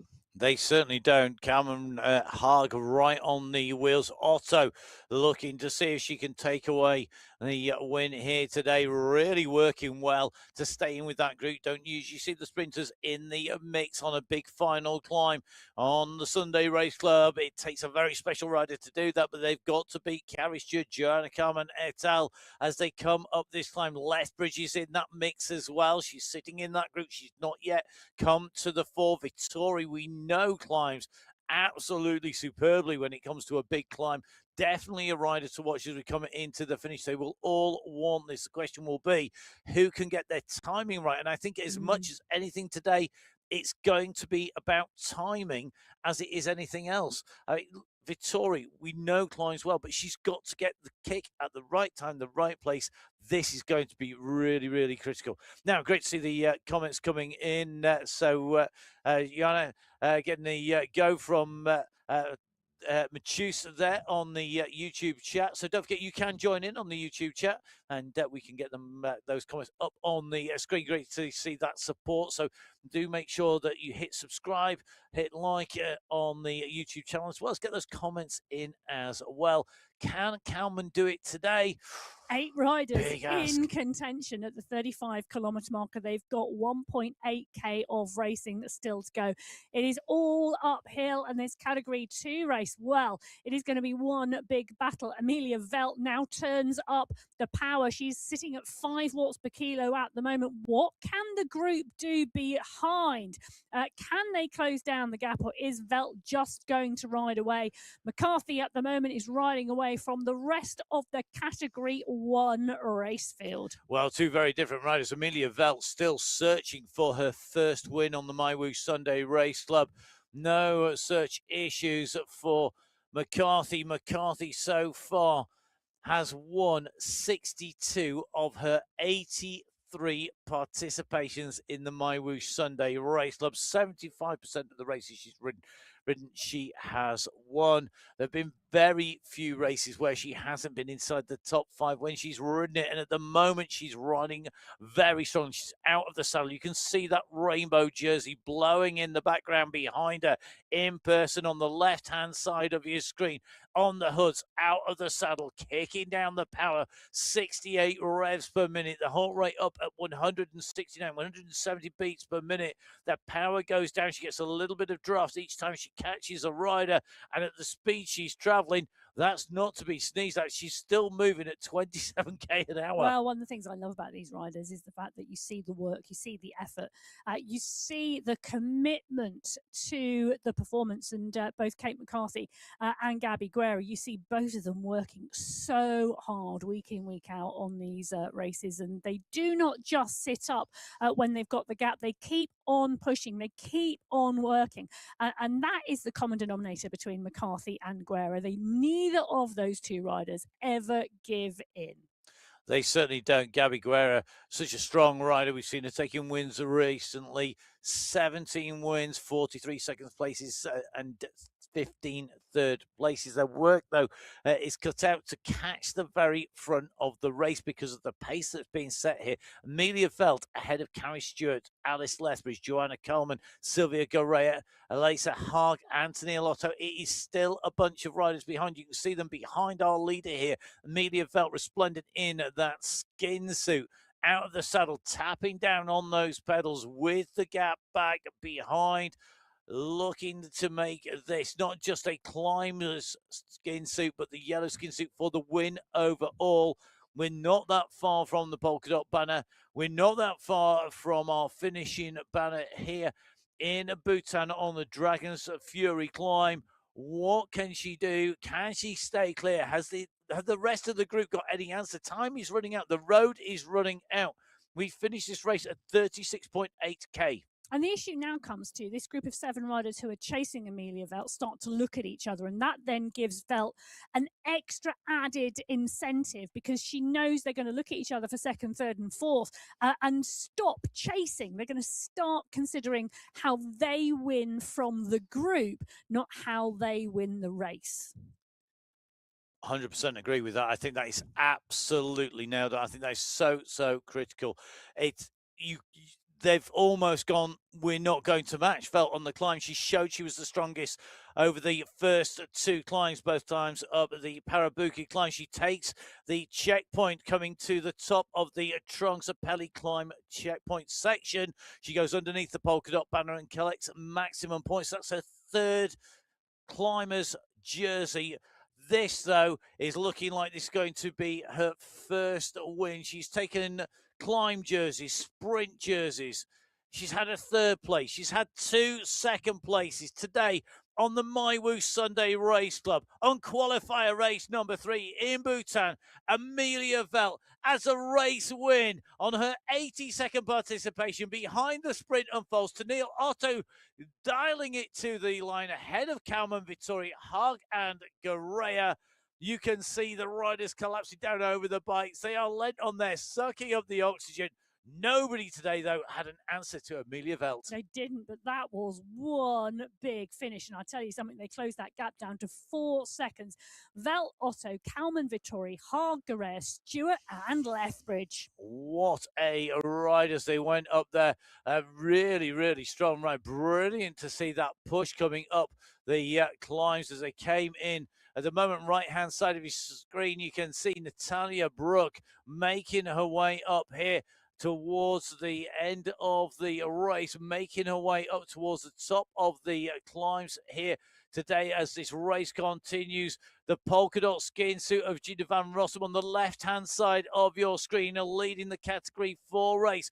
Brooke, though, has not got this all her own way. You can see that there are blue jerseys around Brooke on the right-hand side of your screen. Van Rossum has got a chase behind from Mayenhout. So as they go underneath those banners, they're going to take away those climbs competition, but this is going to come down unbelievably to a sprint as they come in here.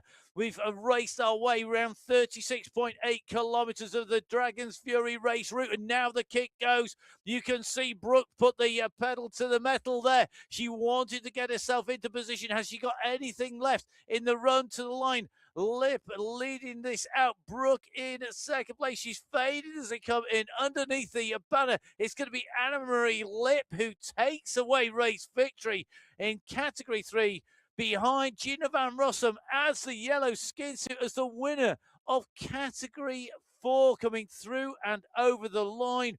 What a ride by her to take away the win. Phenomenal racing here on the MyWhoosh Sunday Race Club as Kate McCarthy adds another win to her palmares in Category 1. 63 wins in 84 participations for McCarthy, taking away the race win. Gabby Guerra coming over the line for second place here today in Category 1. What a race finish. The riders coming together. Palma Mongelli, another race win for Alma as she hits the finishing line here in Category 5. Brilliant racing. Got to say honourable mentions to Angie Londano in Category 3 coming through to the finishing line. And Category 6 is going to see Maroka, I think, take away the race win. I think she's got a big enough gap on the rest of the riders. You can just see the rest of that Category 1 race field racing in. They're behind McCarthy, Guerra and Tomasi. Tomasi rounding out the top 3 in the podium. This is a sprint for 4th place here. Alberg versus Fua versus Bruni. Fua putting that sprint kick to good use to take away that 4th place spot. Remember, prizes for the top 10 riders on the way in over the line once those performances have been verified, as it's a number 1 spot for Carolina Maroka, who takes away the win here today in Category 6. Our race categories battling to the line at speed with the win in the end in Category 1. The fastest race time, 1:02:22.071 seconds for Kate McCarthy, the world champion, once again showing her dominance here. 25 seconds nearly clear of Gabby Guerra there. Yes, but can I just say, and the results will update as the riders come over the line, look at that time from Amelia Velt, just 41 seconds back behind McCarthy to take the win in Category 2. And that's not because Category 2 were racing really super fast. It's because Category 1 had that steady start. That time 2 minutes slower than the course record in Category 1.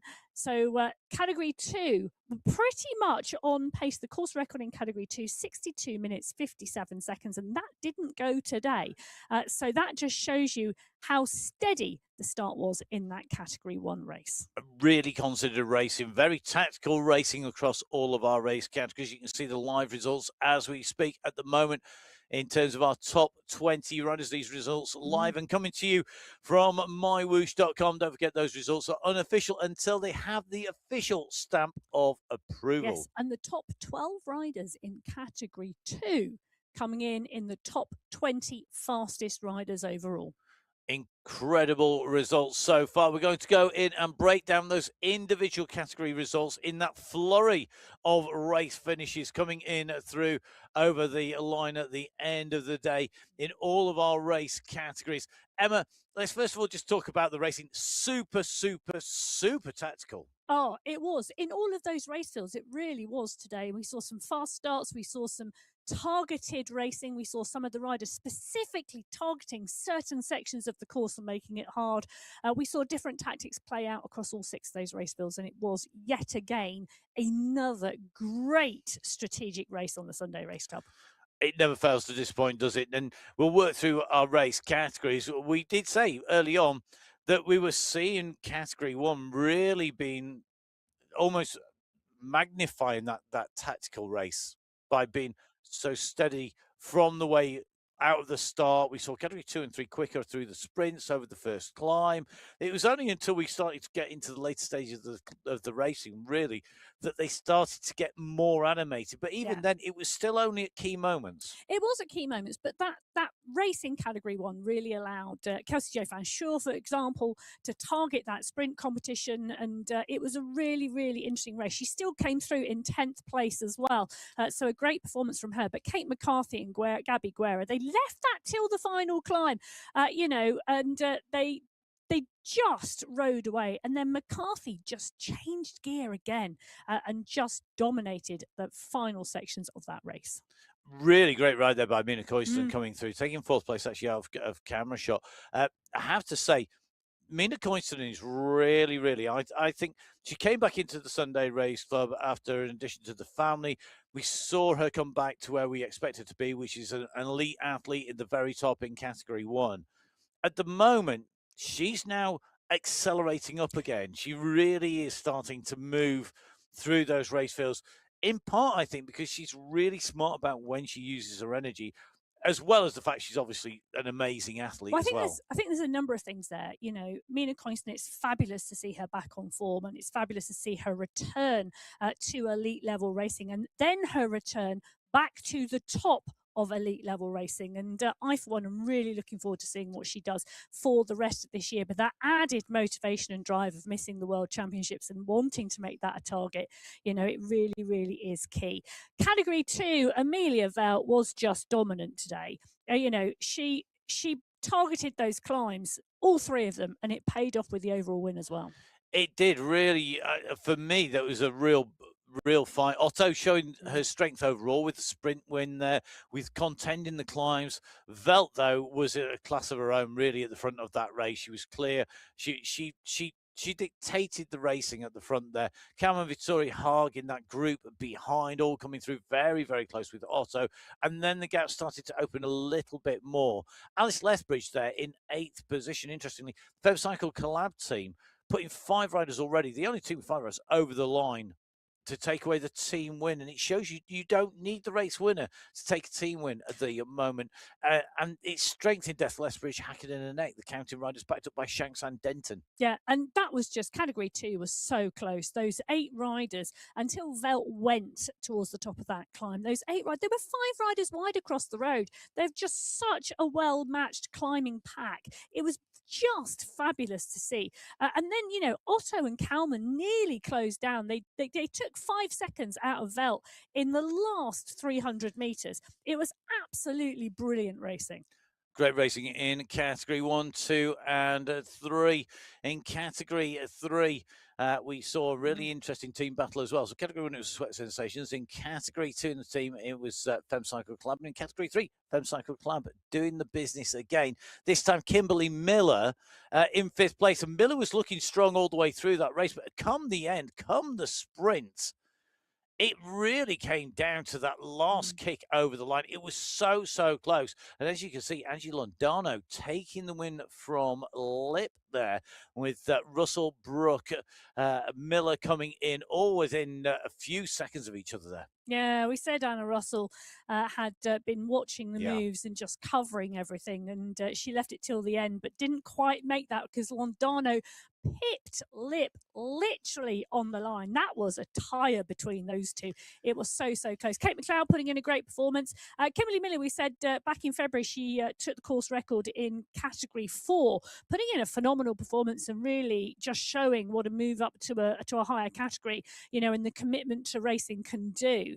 Laura Takanas putting in another great ride. And can I just say, DePavia in 8th place, she is getting stronger and stronger.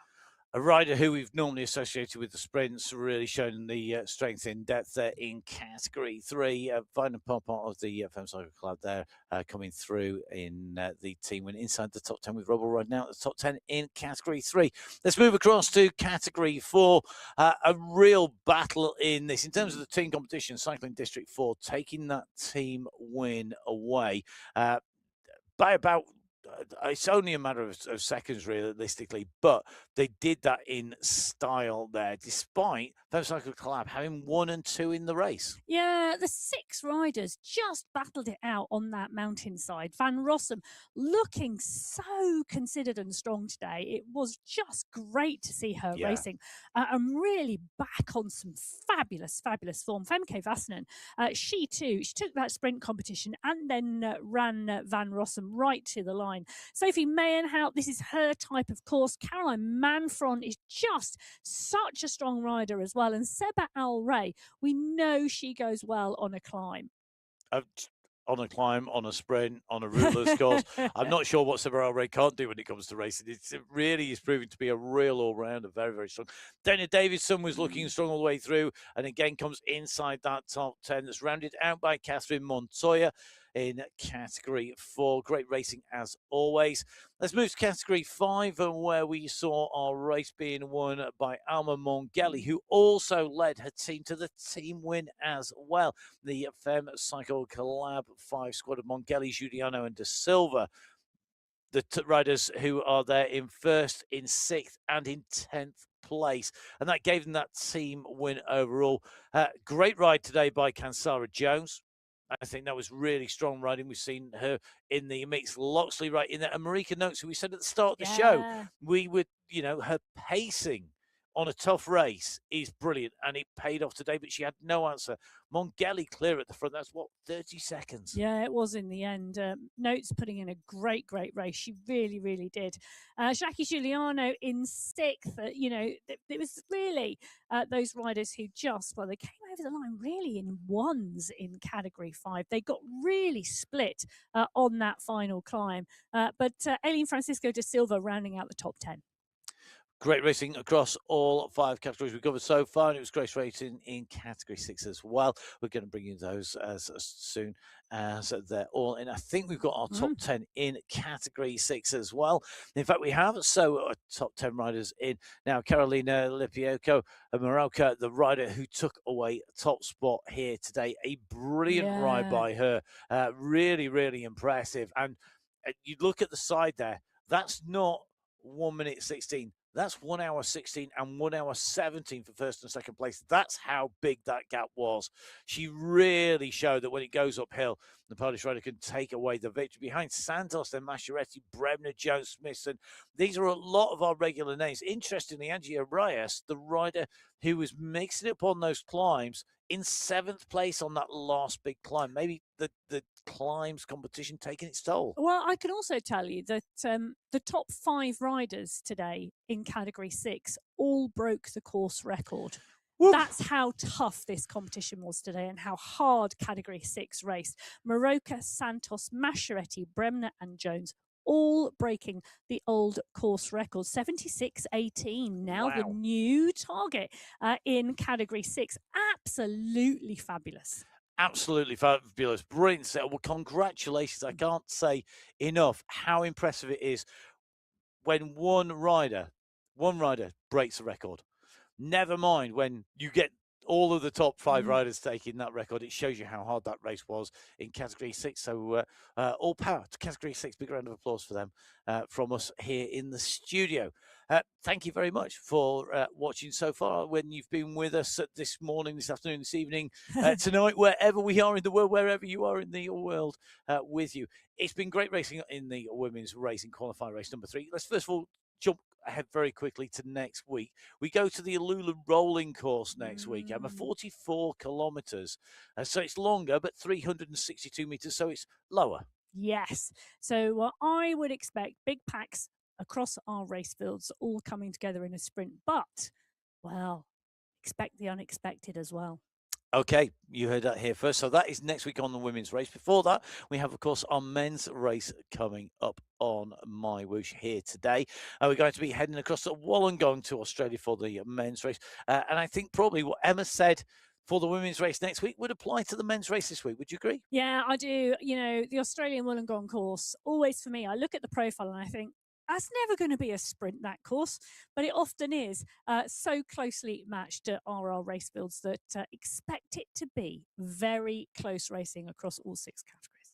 We will have to see if that's going to be the case. Don't forget, of course, this week on MyWhoosh, you may want to go get a few quick kilometres in to make sure you've got your 60 before we go into the men's race. Or maybe whilst you're watching the men's race, you'll be on there getting your kilometres in on MyWhoosh. Download the app on iOS, Android, and on Windows and get in there for that treasure hunt.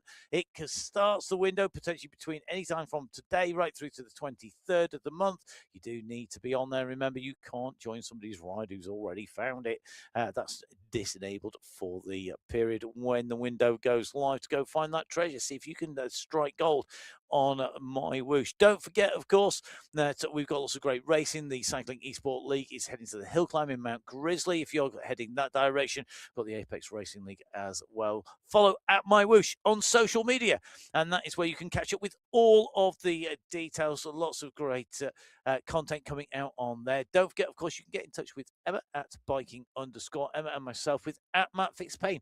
It's just down there. And over on Emma's as well. One day Emma's going to point at them in the right height for the camera. We will be back. We're going to make sure we're refreshed, refueled, and ready to go. Our riders hopefully are ready and raring to go in the men's race between now and then. Thank you very much for watching. Make sure you don't go anywhere too fast other than onto a bike on MyWhoosh and maybe do 2 things at once. Not always my strong point.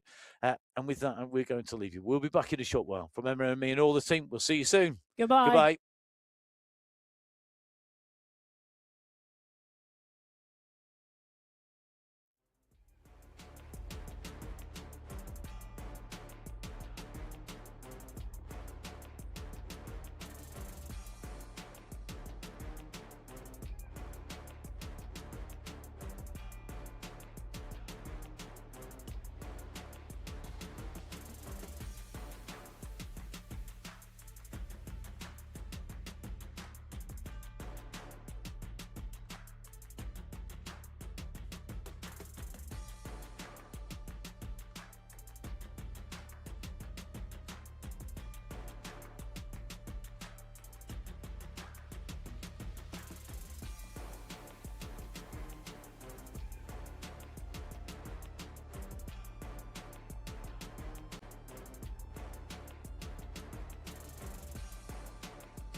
So hello and welcome back to the MyWhoosh Sunday Race Club. If you're watching what was an absolutely cracking women's race earlier on, today we are here for the men's race, part 2 of the MyWhoosh Sunday Race Club, qualifier race number 3 in May.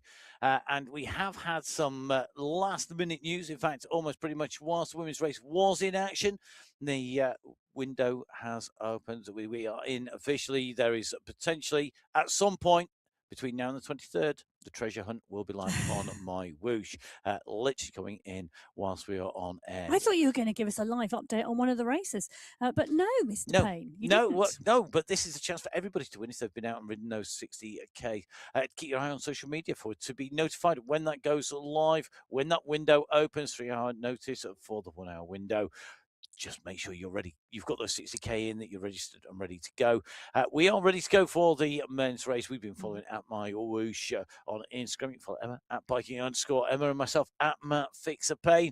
And we are ready to go for what promises to be quite interesting, because this is sort of the spin, isn't it? This is you take your classic course and you spin it up a little bit more and you jazz it up a little bit more. And this is the new version, sort of really, of the Wollongong course with the slightly different race finish. And of course, 54 kilometres of race distance. Yes, it is indeed the Wollongong racecourse, but the opposite way around to how we traditionally may have raced it. I think this is an exciting way around because it does give great racing and it gives really close racing. And that climb, so good, but very different to Bhutan last week, where the men faced 1,018 meters of elevation, and Jason Osborne came out on top with that Vink and Jones rounding it out. Michael Vink, Jason Osborne went head to head on the climb. Jason Osborne dropped Michael Vink. Jones came up into third place. Elsewhere, we saw Ben Kirk taking his second win on the Sunday Race Club in 97 participations. That is commitment to task. Grant Womack took his first win in Cat 5 with a new 20-minute power PB. Who's going to get a new PB today? Well, make sure you tune in to find out. It's time to go over and get ready for the MyWhoosh Sunday Race Club qualifier race number 3.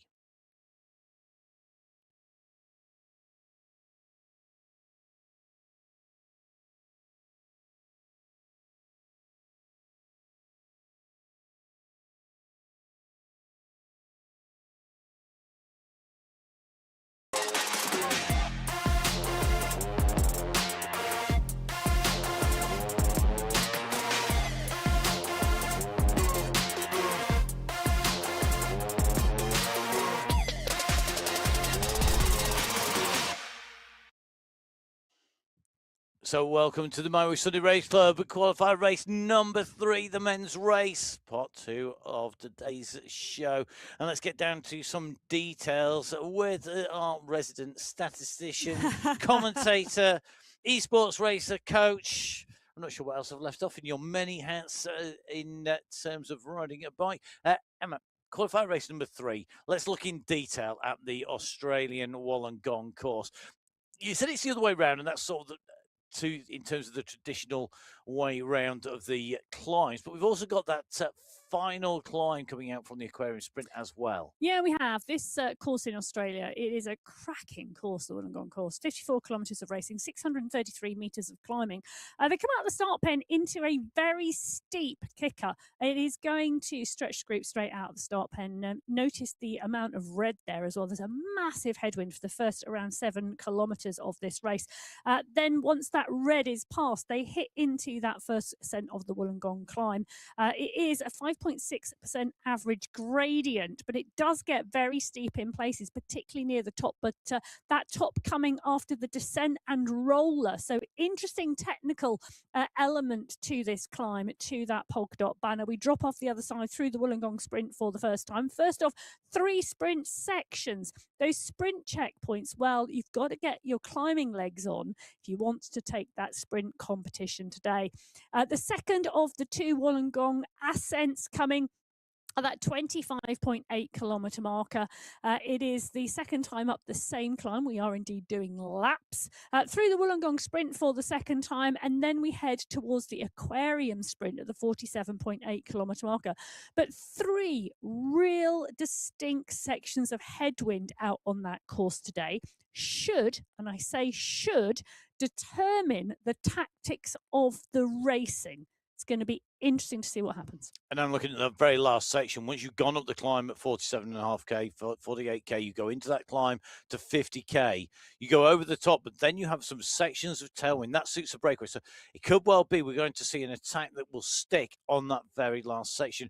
What the riders do in between, well, that's going to be up to them. And we've got some real stars of cycling esports with us as always on the Sunday Race Club. 6 race categories from category 6, our standard race category, ascending to category 1, the top of the tree. Category 6, our standard race category. Last week in qualifier race number 2, Level Racing took top spot in the team competition ahead of the BMC and the Team Velos squads. Individually, a real fight, Emma. Yeah, it is indeed.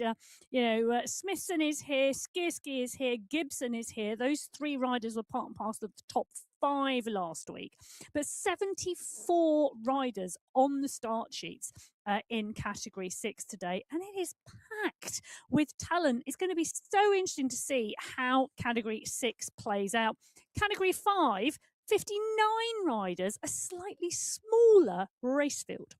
The Lone Bikers took the team win last week out ahead of Level Racing 5, and the Lone Bikers without 3 riders this week, so it does mean Level Raiders, Level Racing and Cycling District will be fighting for that team competition.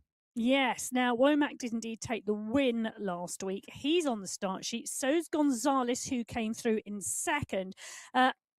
Gaviria, who took 4th, and Pino, who took 5th, are also here.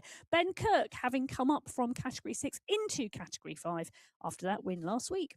Category 4, the team win went to Cycling District ahead of the BMC Racing and the Level Golden squads, where the team will win. The team coming home being led home by Luis Andrade, who took 4th place overall. We're going to Chelsea Calais. Really good result for him. Yeah, Category 4, 60 riders on the start sheets today, and Giacomo Natari holds the Category 4 course record on this course here in Wollongong. He's on the start sheet today. That course record, 1 hour, 21 minutes and 11 seconds. He's going to be challenged today because there's a lot of other riders here who could be battling for that course record from him. In Category 3, Level Racing took the team win and they're back once again. Chatty, Sola and Morgan were the 3 scorers for the team last time around, and all 3 are back in along with Glavak and Lane. So we'll see whether they can come in ahead of the Cycling District and Sandstorm squads, as well as the Peak Power Racing squad. Well, Nikau Kansara was on form last week in Bhutan. He really had his climbing legs on, did a great job. Morgan, Solar, Manrelli also on great form as well. But again, there's a number of riders here who could race well today. And we will take you through those individual riders in a bit more depth once we've got the riders away. In Category 2, Beast Mode and Friends were led home by Nathan Guerra, who took a 3rd place in the race individually. It was Guerra, Walter and Theme for Beast Mode and Friends ahead of the Hitmen, BMC Elite and the Cycling District team in Category 2. Yeah, Maciej Mendakowicz holds the course record here, 1 hour, 15 minutes and 8 seconds. He's on the start sheets today alongside 64 riders. Haggerty is here as well. So is Guarin, Trujillo, Karlstrom, Milostic, Peter Milostic, the Australian rider. Keep your eyes peeled today. And the very top of the tree is Category 1, our elite riders riding in those yellow jerseys, each category with its own colour. Last time round, the boss was back in town. Jason Osborne taking the win ahead of Michael Vink, heading up their team that was backed up by Michael Nuss and Saeed Safrazadi. The Boss Moves Only squad, the team at the top. Now, Zero Ducks Racing have 5 riders here today. Andreasen, Dagan, Pedersen, Skiski and Dont. They could be dangerous, I tell you, today. That's going to be one interesting squad to watch. They are very keen on attacks, riding from the front and really challenging the racing world. Category 6 have the green light. They are out of the pens. Category 6, the first of our 6 race fields, 2.5 minutes between each race field. I think he said 2.5 seconds. That would be a quick start, I'll tell you. But at the moment, we've got a quick start off the front from James Melville. Melville on the front here, the Scottish rider wanting to ensure the pace is high from the go here. They're going to swing out of this start pen, though, and very, very quickly hit the climb. They are. Now, Ben Kirk, as you said, Emma, taking away the win, moving up through the categories. Behind it was a real fight. Matt Smithson, we've got to say, was on absolutely stormy form, second overall. He took the sprint win and the sprint jersey, and he's back once again.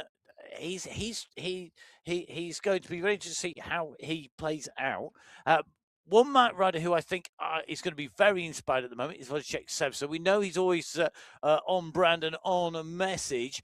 Some inspiring riding in the Giro, and I know he's been watching it. Do you know, I think his cycling wardrobe must be massive because he is always turned out very well, but in different kit that's relevant to what is going on in the wider cycling world. Indeed, indeed. We're in with Gacek at the moment as we make our way out and around here. Today's race, we've seen going very hard from the gun. We've got riders distance out at the back of this group already. Yes. It's not the hilliest of starts. I mean, we're not talking about any climb bigger than about 15, 20 meters until we go into the first ascent of Wollongong. But equally, there's not really any flat bits. No, and the climbs that there are enough to put the power down and to put pressure on the group. Whilst you're not going to see before we get to the Wollongong climb riders go clear or small groups go clear, I think what we are going to see is riders get into trouble off the back and drop off the back of the pack. This is about making those groups smaller, and that's being done really successfully at the moment. Xavier Maillard on your screen at the moment. You can see how hard Maillard is working to stay in that pack, but he's right positioned well. He's in the draft with 3 chevrons, those green chevrons and that green power number in that white bar indicating that Maillard is well positioned. Once that number turns black, well, there's no draft available then. There's not. So let's see who gets the draft right in Category 5. Are leaving the pens here in Australia, heading out onto the Wollongong race route. This start ultra critical. Will we see one of the stars of last week? Oh, there. Very interesting sprint win by Aidan Sinclair, taking 10 points ahead of 2 riders on 7 points, Pino and Zimmerman, in the sprints competition. And Dieter Zimmerman at the moment right up near the front of this race on that start out, using that quick kick to get himself up and riding. In terms of the overall, Grant Womack, we saw him coming in over the line. We saw that delight. He was so strong last week. Yeah, he was. And it was his first win on the Sunday Race Club, and well deserved. He's been getting stronger and stronger and really playing a key part in the Category 5 racing. So good to see him in the mix and taking that win last week. He is on the start sheets today. In Category 5. Adrian Gonzalez had a great race as well. Now, interestingly, a number of the riders who finished at the top in Category 5 last time we were here in February have progressed up to Category 4. So we're looking for new riders. Luke Kendall on your screen. And look at that. I'm loving the company. I do like it when we drop into one of the pain caves and we see more than one rider. Yeah, I think that's Aidan Sinclair on the right and Luke Kendall on the left, if my memory Mind you, serves I'm me also correctly. liking one very colourful, one very stayed. Is this a representation of their personalities, guys? Is this you? It's one a sprinter and one a time trialer. One in black, one with the cap on, in a dark grey. The other one's like a multicoloured Belisha beacon flashing away in your face. It's super bright. Representation of how you feel right now. One's bright, one's like, yeah. Well, or do you put the clothes on to give you that feeling, or do they represent how you felt to start with? I don't know. But at the moment, well, I think we need to expect things from Luke Kendall today because he has come wearing a brightly coloured jersey to brighten up the racing in Category 5. Well, his legs are going to brighten it up a little bit later, and we will keep an eye on him. Ben Kirk, the rider we are in with at the moment on the nearby list, he's the rider who took the win in Category 6 last week. He's on his 98th participation on the Sunday Race Club. 2 wins. It was his second win ever last week. Let's move to category 4. The riders about to leave the bend, so reaching that halfway mark with category 6, 5, and now category 4 underway on the MyWhoosh Sunday Race Club on qualifier race number 3. Quick reminder, it is a 4-qualifier month with the team competition coming into play in the finals. That is going to be the 5th Sunday Race Club in May, a bonus month. And some really strong riding in category 4, some great racing. Sprints competition last week. 2 riders tied on points on 8 points. Ryan Giuliano and Oleg Kochikov absolutely battling it out. We're just going to see Leonardo Graziani. Good to see Leonardo. Joe is here today, or Bom Dias to be correct in Portuguese. So Bom Dias to Leonardo. He's got the race numbers on the side there, which I absolutely love pinned on the board. Yes, so do I. Along with a selection of casquettes, should he wish to reach for one, but he's right on the front of the Category 4 pack. He's racing and riding indoors. No casquette for him today. And can I just say thank you very much to the anonymous donor who sent me handed over a MyWhoosh casquette for my collection. Thank you very much. You know who you are. Wow. Andrada on the bike at the moment in the MyWhoosh Championships jersey as well. So looking resplendent there. Right in a strong position in the draft, right at the front of the pack in Category 4. Grant Womack on the front at the moment. Now, interesting move there. Womack going up from Category 5 into Category 4. A late movement up. Yes. Because I've got the Thursday start sheets in front of me, and he's still in Category 5, so he's been readjusted. Yes, I hope it was not too painful, Grant, and it's not too painful today. We're in with Grant Womack. He's on our screens at the moment. He deserves it. He's such a strong rider. Oh, yeah, 100%. So congratulations on last week. Commiserations on being moved up this week, buddy. He'll be fine. Oh, yeah, totally. I think this is one of the things. When you move up, there is almost no expectation on being at the front of the race, or to put any work in, or to do a shift on the front. You can literally be as much of a passenger as you want on this, really, on the way through, and not have people going, "Oi, why didn't you chase?" Well, a smart move at the moment from Womack on the back of the group, Yeah, in the draft, tucks in where he needs to be. Really smart start, using his head. Time for our riders to use every single part of their body that in the workout that is the MyWhoosh Sunday Race Club. The riders away in Category 3, so into the second half of our race fields. This, for me, this race for Category 3 being the new Category 2, Category 2 being the new Category 1, as Emma said on the women's show. It's also true, I think, of the men's show. Category 3, sprint competition was a little bit clearer here with Ollie Sola taking that ahead of Morgan, and Manarelli, then Patterson and Chatty. For me, the mountains competition was the title one, with 3 riders being tied on 12 points last week: Kansara, Chatty, and Rios. And I do wonder, with us having those 2 categorized climbs, and then that kick out up the climb on the finish, is that an indicator of who's going to go well? Oh, good question. Good question. Karol Sladek, I think, should go well today. Strong rider. Nick Squillari, Nicole Kansara, maybe 1 or 2 of the sprinters as well. Pierre Fell could go well here. Benjamin Brignall, we've seen him riding strongly, the Sandstorm member. There's so many riders in here. Wouter Clays, it's a little similar to when we see the Belgium courses. Short, sharp climbs, not too long. Nick Squillari on your screen at the moment. Again, nicely tucked in behind Karol Sladek. Knowing which wheel to follow is often a good one.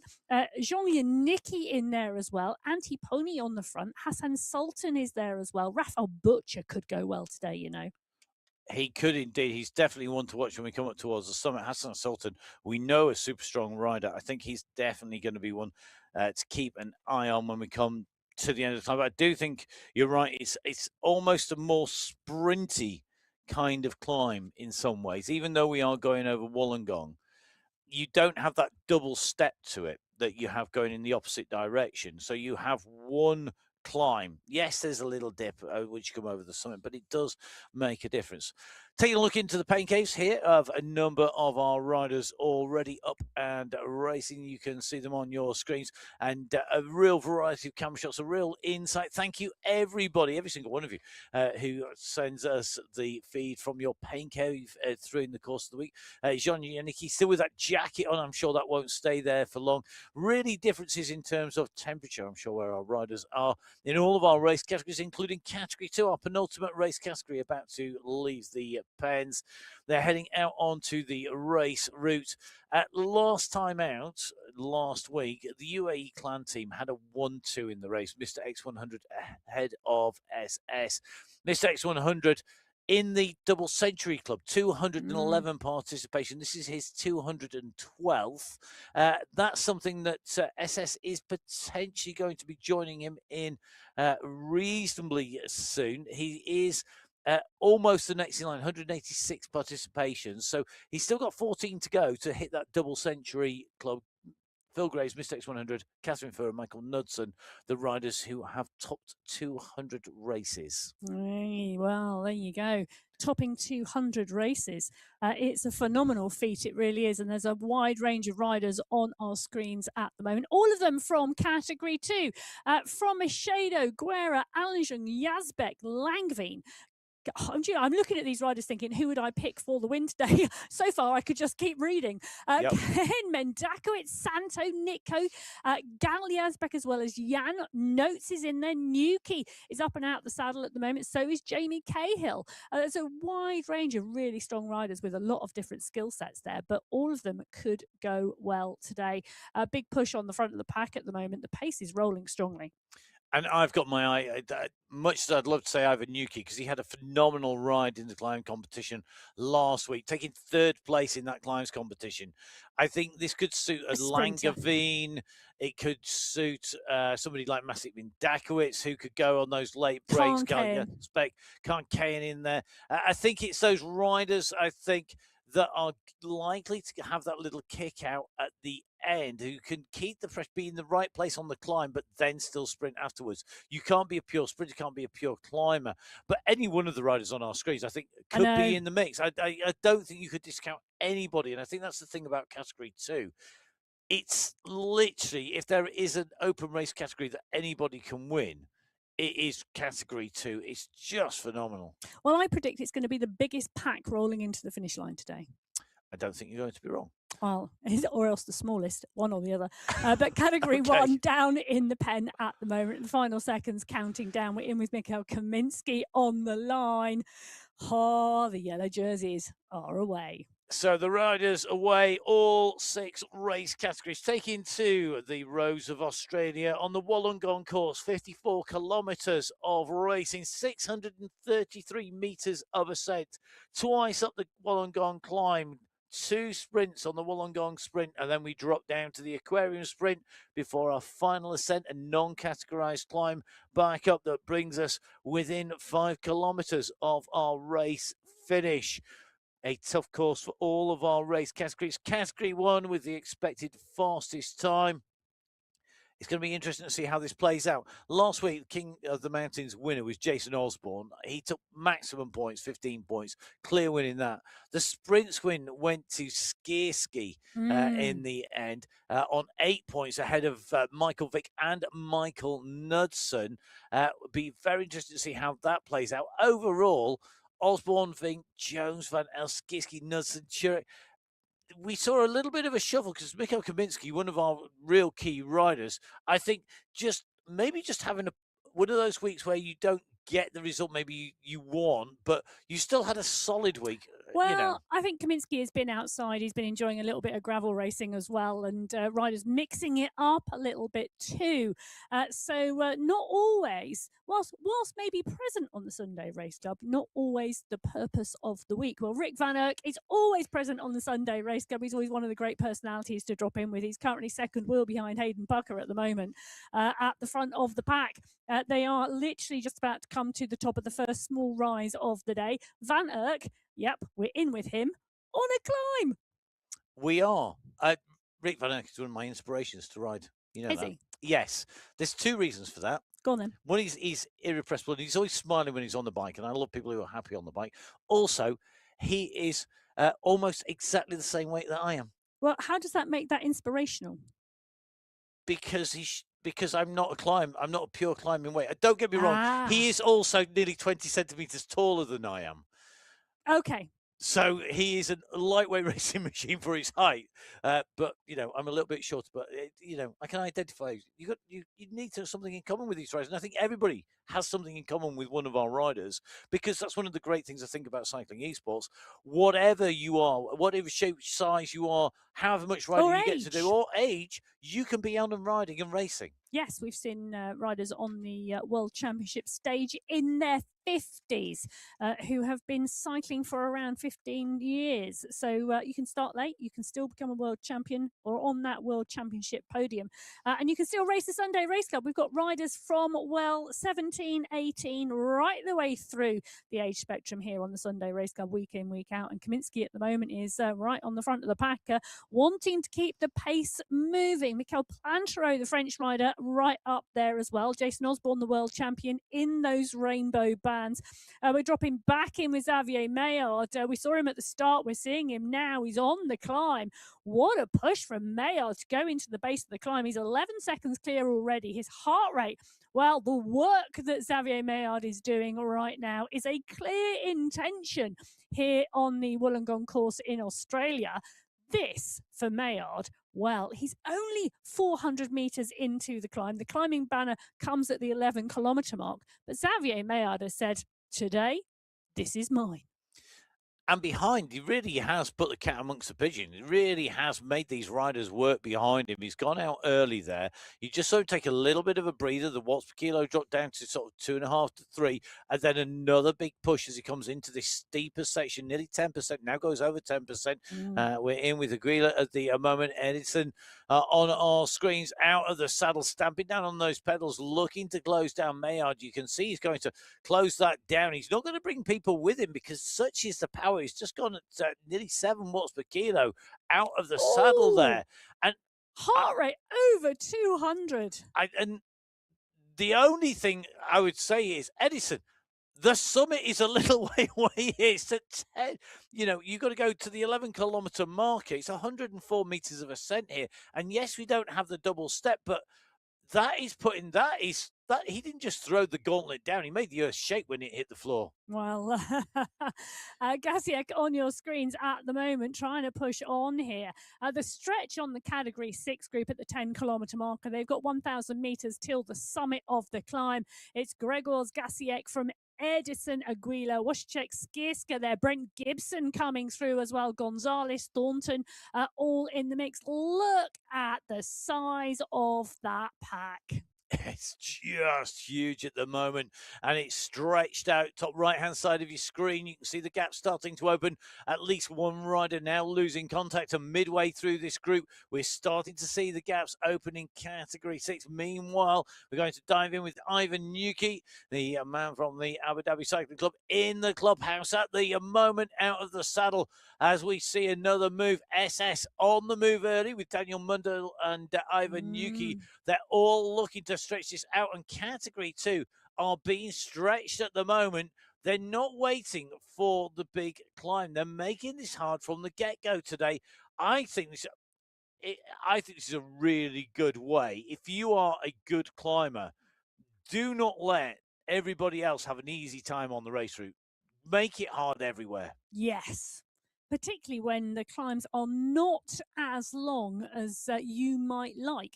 So what do? Make it hard, make it a strong race from the gun, and try and take the snap out of some of those sprinters' legs.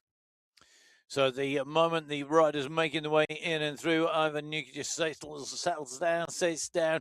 Meanwhile, we're going to take a little bit of a check back to Category 6, who are on the upper slopes. Now, this is a double peaked summit, Twin Peaks, basically, if you can remember that old show. It's pretty much as dire as that. Wasn't a fan, must admit. I never watched it. No, you didn't miss much.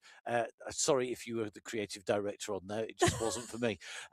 We go over the top of the first of these Twin Peaks, and you can see very different views of our riders here as we go in. They're all working hard here as they come over the top, but you get this little respite You get this drive down to build momentum, and then the kick up. There is checkpoint prize at the end of this, at the banner. There's literally cash on the line waiting for these riders. Who is going to take it? They're all in the position where they could go for this. Skierski's leading this out at the moment. And you can just see, I think Warren potentially has got a kick on him. He's not making his way up, though, through fast enough here. Maranta goes to the front at 8 watts per kilo. Skierski's hovering around 7 to 8. Vivosha also moving up. But Mamba getting the timing right. 11 watts per kilo from Mamba. Perfect timing. Thank you very much, ka-ching. It was absolutely spot on, that timing from Efren Mamba to take away the polka dot skin suit as he rolls off into the distance and onto the descent. And I'll tell you something, that leading group is a lot smaller. 74 riders on the start sheets, 20 riders in that leading group as they go through that point in the race. And they're stretched out as well. The points for the first of our climbs. Remember, 2 climbs part of the checkpoint, the same climb twice, basically, that we just got up. Mamba with 5 points, leading through the rest of the riders on your screen. He's going to be in prime position when they come around for the second ascent of the climb. The riders on the D way down. They're just going to come into this dip. It is a little bit of a kicker to come up the far side as we drop into the next category leader on the road, and that is Nikolai Saznev, who is at the moment leading out. Saznev clear of Marin, Gonzalez, Gaviria, Braun, and Co.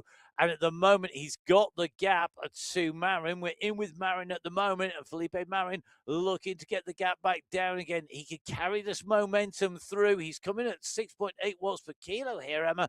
He's got a watt per kilo extra over Saznev, but as Saznev timed this right, has he left more in the tank potentially for this next kick? Cadabona is coming as well, and Cadabona is coming really fast. 8 watts per kilo from Leonard Cadabona at the moment as he drives into the descent. That's going to pick up the momentum, and will the momentum make the catch?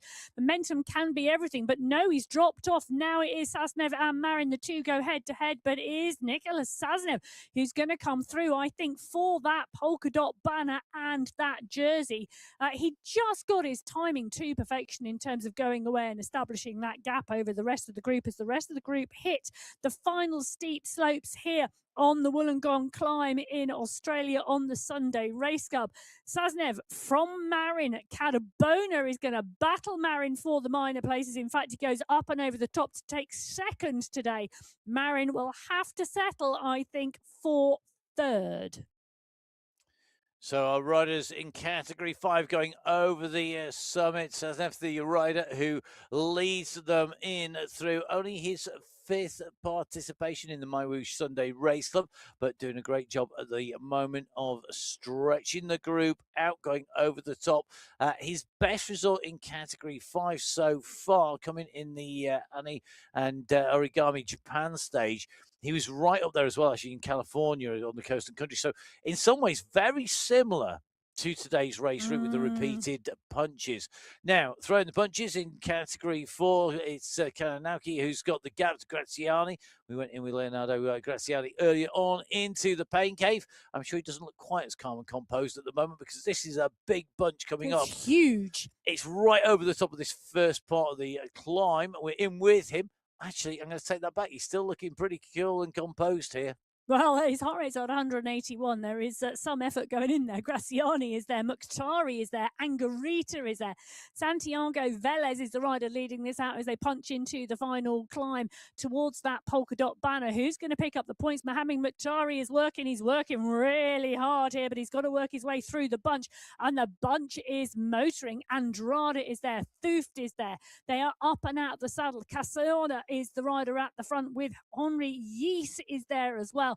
But Luis Canossa is the rider who I think is going to pick up the points today. Is in 2, Andrade in 3. So we get those results confirmed for you on the screen. The first points being scored in that mountains competition. Canossa taking 5 points. East taking 4. Andrade taking 3. Velas taking 2. And Thuf taking 1 point that they'll carry forwards on from here in category 4. 40 riders in that pack, chasing 2 at the moment. That's a big group at the end now. Let's see what's happening in category 3. Another big group. I'm not sure it's 40 riders strong, I have to say. At the moment, category 4, the fastest to the top of the summit of Wollongong, ahead of category 5 and 6. So going in expected order in terms of time to reach the top of the summit. The fastest time so far to that point, 18 minutes and 41 minutes of racing by Luis Canosa.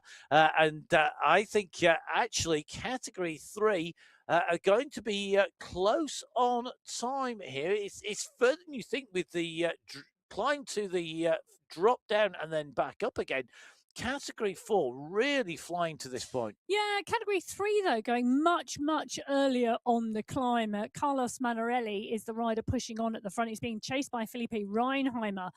Diego Ponzi is there. Jonah Chatty is there. The riders are pushing from behind. But Manarelli has gone really early on the climb and is trying to establish the gap before they go into the descent and leave it to that final kicker. Let's see what he can do. This is the bunch that we're looking down in at the moment with Ergatan Ada, the rider chasing in the middle of the pack. Matthews Kalman is in here as well. Matthews looking to move up through, currently in position 5. We're in with him in the pain cave at the moment. He's worked his way up to 4th place now, so he's in the right places. There's any splits, and there are plenty behind him. Then you're going to find he's in the right place to take advantage. He just sucks up some oxygen. I don't think he's too worried about the gap in front to that checkered, to the polka dot banner. But I tell you something, he's carried some speed over the top, but these two are the two fighting it out. Manarelli, the rider, in 2nd place here, trying to close on Vallejo Rios. The two coming up onto the top here, but Vallejo Rios, the rider who has got the kick, he's going to hold off Manarelli here. And now he takes the polka dot skin suit behind a fight unfolding with Che Howell ahead of Chatty, Kansara, Diduch, and Kalman. A real who's who of category 3. Yeah, it is. And a really good sized group as well. 39 riders going through within 10 seconds underneath the banner. Some stretch on the group, but the group could well concertina back together. So I'm thinking we're going to see a large group reconvene. Well, 49 riders now through, and I'm just taking a look at how fast it is. It's 15 seconds to 48 riders. And the category 3 leader coming through 3 seconds slower than the category 4 leader at the top of this climb. So it shows you category 4 on fire. Category 2, they're almost there. Look at the state of the category 2 pack on the top right-hand corner of your screen. They are spattered back down the hillside. They're burning up the roads. They're not just on fire. They are indeed setting the tarmac alight here today. And it's SS from the UAE clan team, the man who has made it his speciality of kicking away to take away the intermediate climbs or the sprints. Today goes over the climb in 1st place. This is a course that SS has raced in both its incarnations. I'll get the right word. That was the one I was searching for. Thank you. As they go through, he takes away the points. He's a real regular. He's an experienced rider on this course. SS leading them through ahead of Kaplinski. It's going to be Wisniewski, followed by Thiem and Barrett, scoring the 5, 4, 3, 2, and 1 points, as you can see on your screen at the moment. And those are the points that the category 2 riders will carry forward. Will it be any of the same 5 riders that come over the top? Emma, that looked a big group. How big was it? 45 riders in that group in category 2.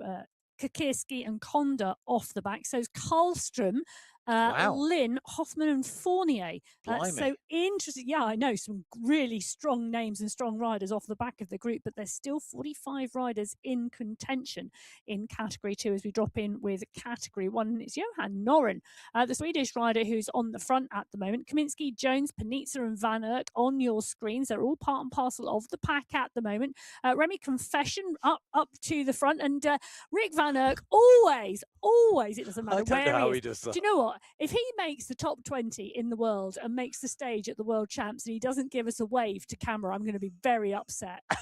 There you are. No pressure or anything, Rick. But if you get there, you've got to be able to wave whilst on camera when it goes uphill. Personally, I think you should be, if you get there, focusing on seeing if you can depose the current world champion, Jason Osborne, on the front in those rainbow bands across his midriff here. the cycling esports world champion, multi-time world champion, a man who's never been off the world's podium, leading out here. He took the KOM prize last week. He's looking to do the same again. Meanwhile, behind it's the no ducks given rider behind Jason Bjorn Andreasen, former world champion himself, who is on the move. Ollie Jones is not far off the pace. Van Els, Dont, Kaminsky, Pedersen behind, but it's Jason Osborne stamping down his authority here on the climb. It's time to pull on another layer. If it wasn't warm enough, he's now going to add a polka dot skin suit to the rainbow bands of the jersey. He's going to go clear. They come up and over the top of the climb here, and the group is strung out there. We're having to work behind to not let those gaps go. Well, Mikkel Kaminsky put in a big push there. Let's not forget he took away that silver medal in the World Championships in 2025, putting in a big push there to close that down, coming through and over the line in 5th place. So Osborne, Andreasen, Jones, Pedersen and Kaminsky is the order that they went through, but they are scattered with small gaps in between. This now is the time to reconvene the group. Van Els, Paradians, Dont, Skierski, Panitsa, Confession, Safrazadi, Plantero, Milostic, Pucker, Noren, Van Erk, Halle are all in the group. So is Utken. 19 riders potentially could reconvene if they can close down those small gaps. Now we're diving down in with category 4 for a reason, because we're coming into towards our first sprint point. The sprint point is at 16.8k. Category 6, it was Ola Warren from Louis Castro, Gashek, Skiski and Thornton in the order. Category 5 at this point, it was Sinclair, last week's sprint winner, ahead of Zimmerman, Braun, Roy and Arovi. Category 4, well, it's unfolding in front of your eyes here live on the MyWhoosh Sunday Race Club qualifier race number 3. The halfway point in this month's competition with the 4 qualifiers, and Grant Womack has said, hello, category 4. Hello, thank you very much. I'll have a checkpoint, thank you. What a ride for a newbie into category 4. Well done, Grant. Yeah, come on. You go up a category, you go, right, I'm here. Let's show everybody. And Grant Womack has done exactly that. He's wearing that green skin suit. Fabulous racing, fabulous riding. 31 riders in that leading group.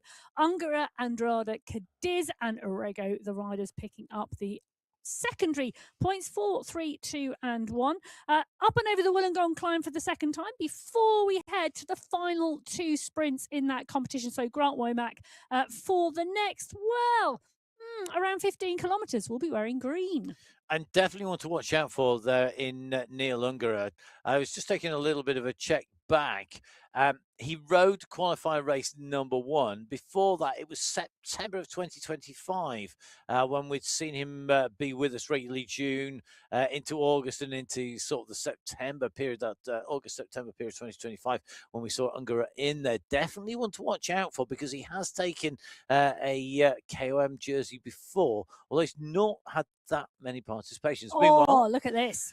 Jakub Wojciech on the move on the front of the race. I think this is a smart move here, because he went clear there as he came with that tailwind. He's now gone into this crosswind section, but look at the gap. Yeah, I know. 14 seconds on the group, and Patrick Bloom is rider on the front with Karosh Sladek.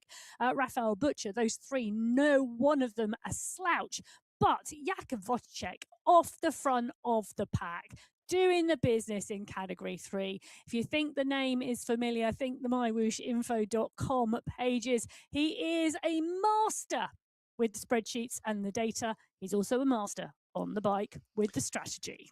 He certainly is, and it shows you, doesn't it? I think that's the one thing that's possibly not super evident to people, is that the people behind the scenes, whether it's in the MyWhoosh info or whether it's at MyWhoosh itself, actually, they're very, very committed into riding and racing on here. And it just shows Jakub Wojciech going through, taking that, using that knowledge, goes clear, takes away the 5 points in the sprint for the Peak Power Racing squad here today. Behind him, it almost was uncontested. That the fight for points was not exactly frantic there. Wojciech ahead of Morgan, Contant, Corrales, and Bushter. They take the 5, 4, 3, 2, and 1 points respectively in category 2. And is that just shy of 40 riders, Emma? Yeah, it is. So Vostok out clear, 11 seconds at that sprint checkpoint, 37 riders in the group behind. The group not stretched too much, a little bit of a stretch on the front of it, but I think they're going to close down Vostok and bring him back into the fold as they head into the headwind section, because you do not want to be out solo at that point. Now, category 2, just a little bit of a different picture here than we saw going over the top of the summit, with Malheur, Wisniewski, along with Gednes clear at the front. Machado working to close them down in the run into the sprint. He's left it late. Behind him, the bunch is coming at speed. Guerra and SS and Yazbek are looking to close that gap back down again. But Malheur going through with Wisniewski and Gednes taking the 1, 2, 3. Machado, I think, will take a clear 4th place there. Malheur's in the skin suit and leading that competition in the green skin suit as the leader. He takes the 5 points.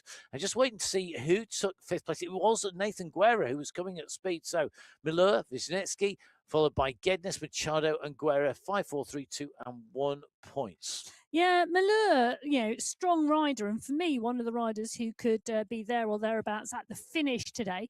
He's obviously targeting that sprint competition. So from his perspective, those 3 sprints finishing at the 47.8 kilometres, and then that run to the 54-kilometre marker where the finish line is, I think we're going to see more of him today. And as we left category 2 there, just I think I've got a little bit of a precursor that we're going to see another move go. We just saw it go, and Have a Gednes was going, he went over the top at 7 watts per kilo as everybody else was backing off. Gednes kicked again to break this up. This is the thing, there's always somebody ready to take on the front of the race. It's happening here in category 1 in the run into the sprint here, the only category yet to reach the sprint point at the 16.8 kilometre marker. Ruben Dont is on the move. Has he done enough? Is chasing. He's coming at 12 watts per kilo. Ruben Dont is up there. A quick reminder for you, Ruben Dont, in terms of the most sprint wins, is on 40 sprint wins for the jerseys. Dont is looking to extend that lead. He's got the gap. Skierski is backed off completely here. That was, he waved the white flag. That was capitulation at its finest. It was, but you know what? I think it's an interesting move because Skierski did indeed push on to Dont. Dont has been part and parcel of some early breakaways recently on the Sunday Race Club, so I don't know whether Skierski is trying to close that down with Osborne, Pucker and Paradians paying close attention with the view that a small breakaway forms. Dont comes off the pace, however, so I don't think that's the plan. I think there's a 6-second gap, It is an interesting move, isn't it? And we have seen that happen, and we have seen Dont part and parcel of those early breakaways, but obviously not choosing that now. I think that big headwind, that block headwind section is playing a big part and parcel of the tactics here in the course. I think it is, and I think also, if you score points now, you're thinking about, not just now, but you're obviously thinking about the competition overall. You've got to get over the second climb in a reasonable position. Now, the points go to the first 5 riders through each line on the road. And that means that if you're not at the front of the race, you're not going to score maximum points. If there's a breakaway of more than 5 riders up the road, nobody's scoring points behind. So it really is going to be very telling what happens on the climb. I think category 1, Wollongong climb, isn't just going to decide the climbs competition, it's going to decide potentially the sprint competitions as well. Yeah, there's 13 riders in that leading group in category 1. Dont, Skierski, Osborne, Pucker, Paradians, Andreasen, Pedersen, Van Els, Safrazadi, Kaminski, Panizza, Jones and Confession. There's then a 28-second gap back to a group of 3 riders, but really it's those 13 riders that are going to contend this. There's some punchy riders in there, there's some great climbers in there, and there's some riders who I think at some point we're going to see come out of the pack. But for me, we talked about the headwind section now before this Wollongong climb. They go up and over the Wollongong climb, they come down the other side through the Wollongong sprint. And then at around 36, 37 kilometres, they come into another massive headwind section that lasts for around 10 kilometres. You want to be in a group at that point in time, or you want to be really, really strong and have a good gap. Do you know, I'll turn my mic on before I do this. I was just kind of absolutely gobsmacked because Jason Osborne, once you say that, Jason Osborne has just said, do you know what? We've done 18K. I'm going to stretch my legs. And he's gone. And it's not the fact that he's gone, it's the fact that there has been absolutely zero reaction I know. behind. It's amazing, isn't it? And do you know what? I think this is one of those Jason Osborne moments where he says, do you know what? There's about 50 minutes of racing left. Yeah. I'd like a hard 50 minutes now, please. I would like that as part and parcel of my training program. Jason Osborne's record on this course was set in September 2025, 1 hour, 12 minutes and 14 seconds. They're 26 minutes in at the moment. So, yeah, about 50 minutes of racing left. It's going to be interesting to see if he can get close to that record. Behind him now, Hiddenpuck is starting to lift the pace. Now Pedersen starting to move with him. Van Elst responding, man on good form. Safrazadi marking the moves. The teammate of Osborne's there. Skierski again just picking up the pace. So it could well be that this little instigation of pace that was injected initially by Osborne is now triggered a little bit of a response from the Category 1 riders, and we start to see a little bit more aggressive racing from them at a stage where maybe a number of those riders in that leading group are wanting to potentially sit in. We've lost a lot of riders out of Category 1. Kroll distance. We've got Kalman, Damsgaard, they are distanced as well. So is Halle, Van Erck, Utkin also distance, and even riders like Mikael Plantro, Johan Noren, and Linda Milostic, who usually rides well on this course, distance from the leading group in Category 1. Yes, and I think the attack from Jason Osborne, I think we may well see a smaller group form behind him, but I'm not sure we're going to see the riders cover that gap and catch him right now. It could well be a solo move from Osborne in a very long time trial. Well, I'm not quite sure we're going to see a long time trial from any of these riders in the Category 2 pack because the strength and depth, I'm not saying there is no strength and depth in Category 1, but there are 25 riders in the Category 1 race today. There are 60 riders in the Category 2 race. Well, both Gal and Jan Jasbeck waving at the cameras here, and both Emma and myself here in the studio waving back. Thank you very much, the Jasbecks you can see with the big poster in the background there as well, which is great to see that support for MyWhoosh. Remember, of course, MyWhoosh, no fuss, no fee, just ride. Just jump on board. Make sure you get those kilometers in. Download the app on iOS, on Android, or, of course, on Windows. Make sure you've got the latest version downloaded and jump on board, whether you're doing a training plan, whether you're on one of the live coach sessions, whether you're riding the treasure hunt, whether you're in one of our varying races, whether that's one of our tier 1 races, something like the Masters racing, whether you're going to be racing in the Cycling Esports League, which takes to Mount Grizzly for the hill climb. And that's going to be coming up on the 19th of May. So Mount Grizzly hill climb coming up next week, 20k route with 165 meters of ascent, less ascent than there is here today. Now, we're in with Khan Kayan at the moment. Good to see Khan in action. Good to see you, sir. The rider here from Turkey, just at the moment in here with Bert Kayan as well. Emma and I both lucky enough and very honoured to be on the mic for the mountain bike eliminator for the UCI. Oh, yes, we're off to Turkey. Figuratively rather than literally, because the racing is going, Sakaria. and we're going to be putting most of the action to Sakaria, where we've got two different race categories, effectively, or categories of race. They're both mountain bike eliminators, but one is a World Cup round and one is the European Championships. It is indeed. And the European Championships comes up first. Maciej Mendakowicz on your screen. Keep your eyes peeled. Maciej Mendakowicz, yes, I think, will ride strongly today. He's a strong rider, and this is his type of course. So expect him to really be instrumental in the finish. Can I just say, Maciej Mendakowicz, I love always, when we come in with you, the light coming through your window and the green plants. Lovely environment. Yes. I'm a great fan of having natural things in your workspace, in your riding space as well. There's plants none in clean our the studio. air as well, you know. They do a great job. They do. They do. Yeah. Biophilic design is a wonderful thing. Well, Jesse It's true. Langevin has got a great turn of speed on him, and he's looking good today on the bike and tapping a nice rhythm in that Category 2 pack in the draft and in the mix. He's got to be looking forward to a sprint finish today because Langevin has got a great, great turn of speed. He's got to get his timing to perfection in that tailwind finish today, but he's got to make sure he's in the pack. SS down the road, 5 seconds clear of the group. He's in the He's in the polka dot skin suit. In the did it all go a little bit wrong It there? all went a little bit wrong there in the transition between my brain and my mouth. No comment. Right, so SS leading out of the moment, getting this out of Mr. X100 behind Mr. X100, just marking those moves, making sure that he doesn't do the work to close down the gap, but make sure he stays in position.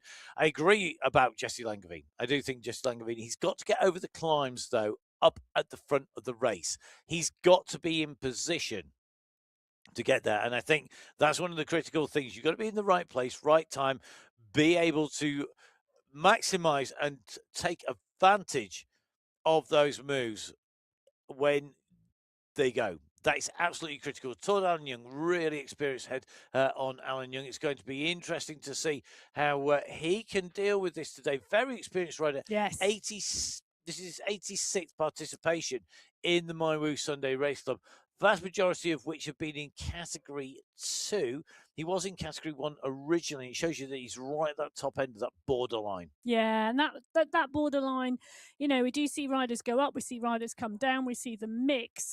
So it is always a fine line, and our riders progressing and riding and racing for 12 months of the year, 52 weeks of the year. The Sunday Race Club is here, and you cannot expect a rider to be right at the top of the form book for that entirety of those 52 weeks. They are going to have phases of their training, phases of their racing, and we're going to see that movement.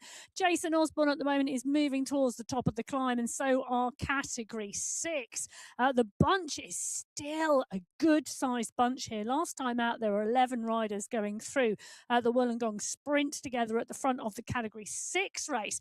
They are still climbing strongly. Efren Mamba in the polka dot skin suit is going to want to pick up as many points as he can at the top of this climb. So let's see how this plays out. You can see at the moment our riders on the way through. Mamba, the leader in Category 6. Tsarnev in Category 5. Vallejo Rios in Category 3. Canossa in Category 4, SS in Category 2, and Jason Osborne in Category 1. The King of the Mountain leaders coming in to the ascent for the second time. All those riders scoring 5 points, taking top spot as they went over the top of the summit last time around. Now, we're just in with our riders in Category 6, making their way up here at the moment. Mamba tucked in that polka dot skin suit. Ola Warren there in the green skin suit of the sprint leader. This select group now leading the race out on to those slopes behind. All the rest of the riders making their way in towards the climb, the second of our key climbs, this deciding climb for the climbs competition. You saw in Category 2, the race just starting to break up. Interestingly, behind Category 6, Category 5 are not far away. They're going to be on their heels Category 4 are not seconds. far behind either. No. You can see that on the top right-hand corner of your screen. We have the purple jerseys of Category 6, the light blue jerseys of Category 5, and then the red jerseys closing in fast of Category 4. But we've got 12 riders at the moment at the front of this race, all in Category 6, and they are starting to move now. They have around 550 meters to go until the banner. Gregor's Gasiek on your screen at the moment, and he's at the back of this group. Mamba is there. Warren is there. Barrios is just off the back of this group as the front continue to push. Luis Castro, Melville, who was the rider out the start pen, really pushing on to get the pace up and running here in Category 6. Well, the pace is continuing to move up this climb at the moment. Front of this race at the moment, Vejvoda, the rider who took second place on climb number 1, looking to go one step better in terms of positions to go take away the checkpoint as he goes in. He's got the gap on the front here to Skierski, Gibson, Castro, and Mamba on the right-hand side of your screen. As Mamba starts to try and close that gap down, it's going to come down to a sprint. Category 4 and 5 are going to come together as they crest the top of the first of the 2 peaks that make up the summit of the Wollongong climb with the check checkpoint coming at the top of the second of those peaks. At the moment, Vojvoda is making his way up here, and Mamba has work to do. He's been dropped down through that group. It could well be that Vojvoda, although he took second on the first time, will take away the maximum points here today in terms of the second climb, and it's going to be about what Mamba does behind. If Mamba can get to second place, they will tie on points, and it will be Mamba's by dint of taking the first to win. Vojvoda's going to go over the line as Mamba starts to move up. He's into second place. They are going to be tied on points, but Mamba will take the overall by dint of taking the first climb. Going overall, if they're tied, then the jersey remains with the rider who scored the most points in the first of those climbs. Here we go, sprinter for the line, category 4, Canossa, looking good once again as they go over. Category 5 have come through as well. So let's try and do this in race order, shall we, as the rest of the riders are a little lower down those slopes. Category 6, Mamba and Vojvoda, the two riders in contention. Mamba taking the overall win, even though Vojvoda took the climb. In Category 5, Sazlev taking 2 wins, putting him clear of Cadabona behind him. So in Category 6, you can see those points being allocated on your screen. And that resulted in Mamba taking the overall win. In Category 5, on the last time up, it was Tasnev, as you can see from Zimmerman, Cadabona, Marin, and Gaviria. That meant that Tasnev taking away the win, 10 points to Cadabona's 7.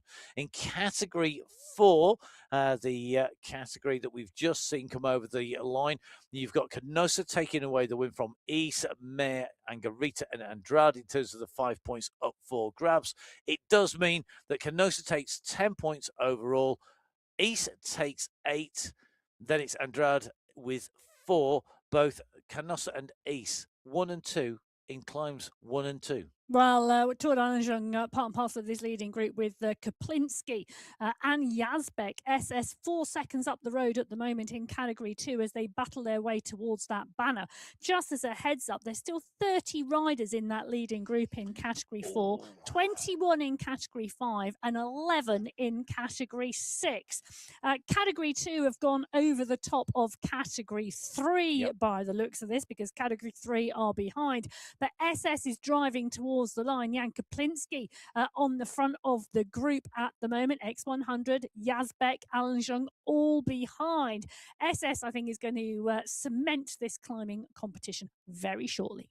So SS in Category 2 about to claim his 36th KOM jersey in 187 participations on the MyWhoosh Sunday Race Club. He goes through ahead. His teammate, Mr. X100, almost taking second place there, I think, on the way through. Certainly snapping up a number of the points. Alan Young right in the mix. Miller, the sprinter, is still in that group as well. So 2 lots of 5 points in Category 2 going over the top. Category 3 also making the way up over the top as well. So Category 3, first of all, you can see that it was Schladek who took the 5 points.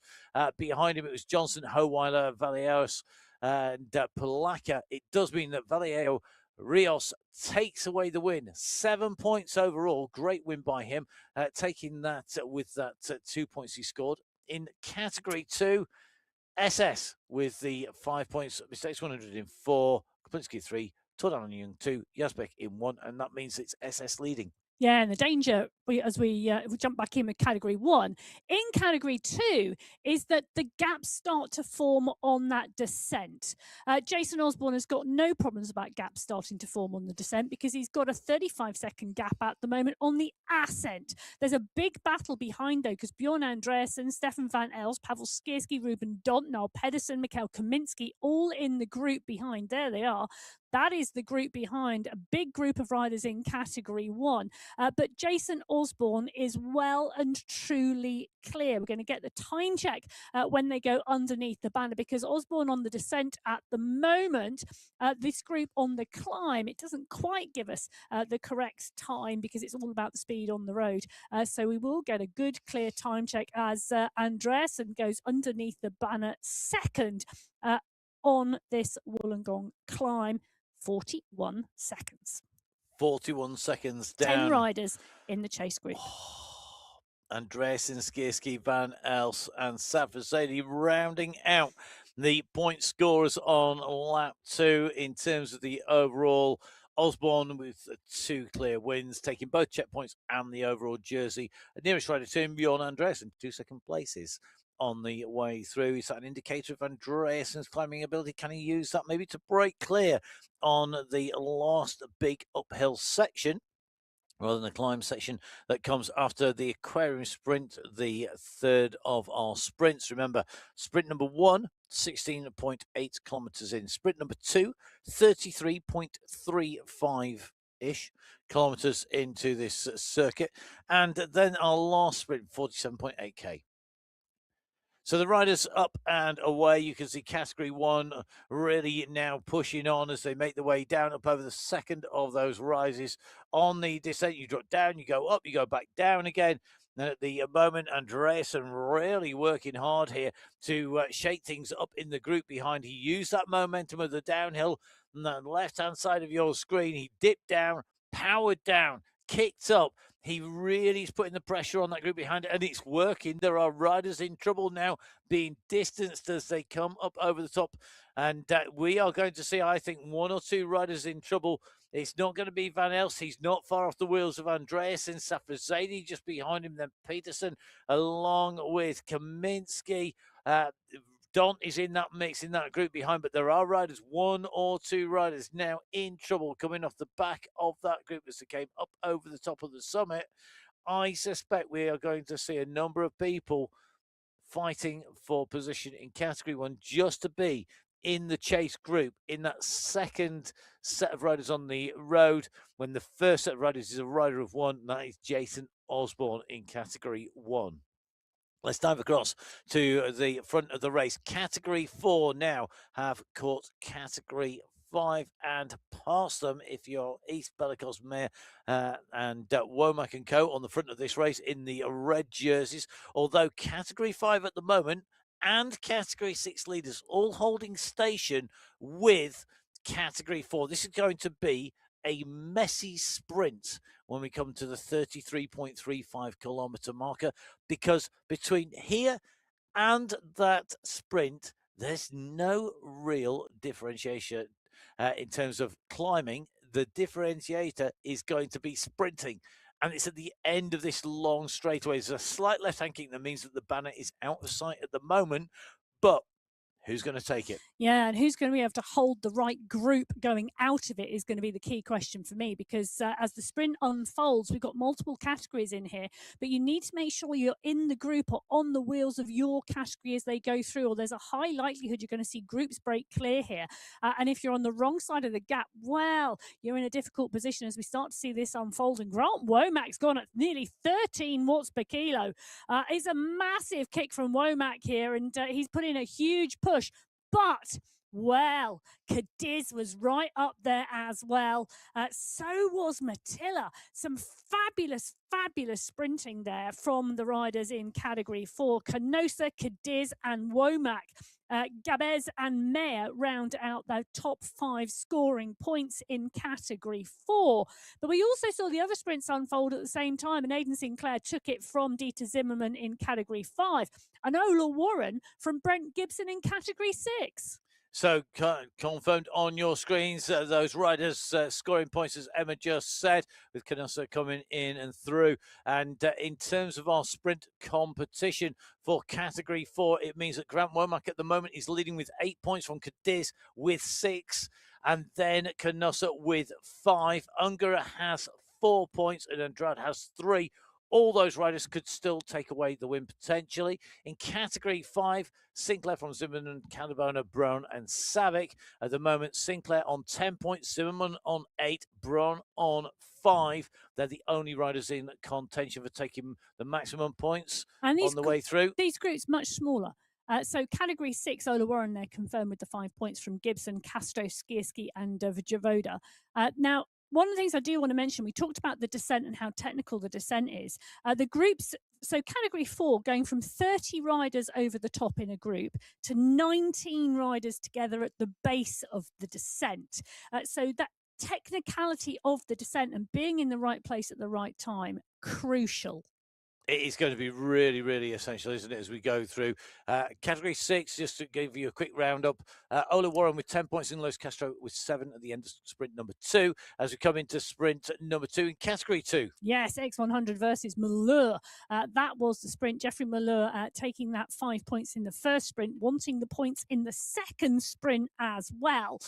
He goes through and picks up 4 points to X100's 5. Krasnich, Yazbek, well, in fact, both Yazbeks, Jan and Gal, picking up 2 and 1 respectively. Jeffrey Malheur is going to need to ensure he's in the right place at the right time on sprint number 3 to hold on to that skin suit. The only rider that could challenge him is going to be Mr. X100. As you can see, Mr. X100 scoring 5 points in that last sprint, 4 for Malheur, 3 for Krasnich, 2 for Jan Yazbek, 1 for Gal Yazbek on the way through. But it does mean that realistically, Malheur on 9 points overall now has to be out of the points, and Mr. X100 has to take away the win effectively for Mr. X100 to take the win from Jeffrey Malheur. The eagle-eyed amongst you will have noticed the category 3 riders in that leading category 2 group. Jakub Wojciech going through, picking up 5 points. Johan Chatty picking up 4, Raphael Butcher 3, Lucas Johnston 2, and Che Holweiler 1. Just 9 riders now in that leading group in category 3. And the sprint competition all done and dusted, because Jakub Wojciech on 10 points, Christopher Morgan, Raphael Bushter and Jonah Chatty all on 4. So even if they take the win in the last sprint, they're not going to have that sprint win. Meanwhile, category 1, Jason Osborne going through, hoovering up the points in the sprint win in category 1. Clear of all the rest of the riders. The rest come through now. It was Dont on 5 points, Skirski on 4, Pucker on 2, Paradines on 1. As they went through last time. Now you can see that Andreessen scored 4, Van El scored 3, Panizza scored 2, and Skirski scored 1. And because there are different riders scoring points, it means that behind Jason Osborne, we have Ruben Don and Pavel Skirski both tied on 5 points, and Bjorn Andreessen on 4 points. It means potentially, if something were to happen to Jason Osborne in the front and he wasn't to take away any points, the battle would be between Donskirski and Andreessen. However, not quite sure that's going to happen. Yeah, Osborne is highly likely to take away that win. He's on your screens at the moment. He's going for the triple jersey combination today. It is. I used to like the jersey combination that you used to get in the Tour de France, which was the combined jersey. And what they did, it was a bit like a Harlequin Joker's suit, because it had basically one quarter was yellow, one quarter was polka dot, one quarter was green, and one quarter was the overall. It was the combined jersey, and it was the leader of all the person highest in all the competitions overall. It was really good. It was utterly confusing to try and work out. I have no idea how they managed it, but they did. That's because there's a statistician somewhere behind the scenes. As a statistician yourself, I'm sure you would say that. As a non-statistician, I'm glad that you do. Let's take a look at something that I can certainly relate to in detail. I don't need a statistician to work this one out. We are now coming in towards the block headwind. Yes, this is the wonderful piece that basically means you want to be sat behind somebody, unless you're called Jason Osborne, going into the finale, because we are going to head in. Now, Aquarium Sprint, you talked about that big dive down there. There's a number of the sprint competitions still open, not totally decided, but I think the problem for the sprinters here is that they have the potential to go over that climb as fast as a climber because it's so short. They could kick, and a good sprinter could go over with the climbers, and then they need to sprint as they go into the finish. If you expend too much energy sprinting for the aquarium sprint, you're not going to be able to recover fast enough to come and climb out of the aquarium sprint. Your legs are going to be just not able to do that. You're not going to have that kick. And I think for me, there's some really difficult choices to be made here about who is going to go. Jakub Wojciech, pretty much the only person who is guaranteed to take that sprint jersey, he can sit out the Aquarium Sprint. He can save all his energies For the finish. because he's already sewn up that sprint competition. He's got that jersey. He'll be taking home that prize subject to verification, of course, because all the results are live. Is that tailwind finish? Can you see anybody breaking clear on the climb and just soloing from there in? Well, yes, but for me, it's very much about what the pack behind are doing at that particular point in time, because quite often someone will get away because of the inattention of the group. If the group is big enough, they end up looking at each other and actually, well, are more concerned about the lower places and their positioning in it than chasing down the rider who goes off. We do see it work. We really do, and it's going to be interesting to see that it works today. But this at the front of the race is a huge group. Category 4, Category 5, and Category 6 all in here. And because of that, the riders are going to have to be even more attentive. Okay. You need to stay with your own race and not worry about what the others outside of your race are doing. Oh, it's very hard. I'm not sure I 100%. I think I would not just be looking for what the rest of your riders in your race are doing, but can you take advantage of having the other groups with you? Yes, but well, to be honest, actually, when you take a look at the parkour, you've got the headwind, just sit in the group, sit in the draft for as long as possible, which is exactly what Grant Womack is doing at the moment. You can see the course records in each of the categories. They were on your screen. We have been talking about them at the head of the show, but being in the draft, absolutely crucial at this point in the race, because the headwind will run us into the descent of the Aquarium Sprint. We'll then transition through the sprint at the bottom and then climb out. Once the climb out is done, it is a tailwind run to the finish line, which is going to be instrumental in what time do you drop out of the pack and make your play for the finish today. The Aquarium climb, we know it is not particularly steep and is draftable, but you can make a push on the front to actually try and ride clear. It's going to be a tricky one to play out, but it's going to be interesting to see who goes for it. So here on the MyWhoosh Sunday race for qualifier race number 3, we're now making our way towards our race finale. The drop down, heading down into the descent of the Aquarium climb. That descent begins after a little bit of a kicker at the 45-kilometer marker. So you can see we're still 7K away from that point, and we're starting to see this group break as Category 2 start to come steaming through here. Really interesting. They've just joined a group of riders out on the road, and they're breaking up the race. Meanwhile, Jason Osborne, further down the race, we're currently at 38.4 kilometers, is in with a group of riders in Category 2. And I think quite rightly here, this group are being a bit smart in how they ride this, just trying to ride on the wheels of Osborne. You see a fast rider coming past, you want to get on the wheels. Easier said than done. Well, particularly when it's the world champion. But they are going on a slight descent at 38 kilometers an hour. Behind him, he's creating a great draft to sit in. And if you can lock onto that draft and sit in the wheels, you got potential. If you're in a group here and you stay with them, if you're the only rider who stays with Osborne and gets up the road, can you then stay clear? We're seeing a really good move here. Machado fighting to stay in the wheels, using that draft. You can see him steering across behind Osborne. They're wanting to get into the draft to make the most of this. And at the moment, he's doing a great job. Jason Osborne is sprinting in an effort to break this group and to not let any of them go with him. He doesn't want to influence that Category 2 race. He wants to go clear of the group.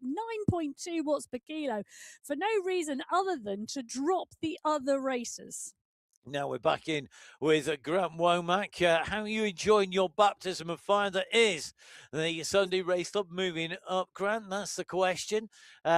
Okay, yeah. But he's loving Hot and spicy. That's a massive smile, though. Absolutely in the mix and doing a phenomenal job today. Really, really strong racing and riding from Womack in Category 4. He's right in the mix. Bergin is there.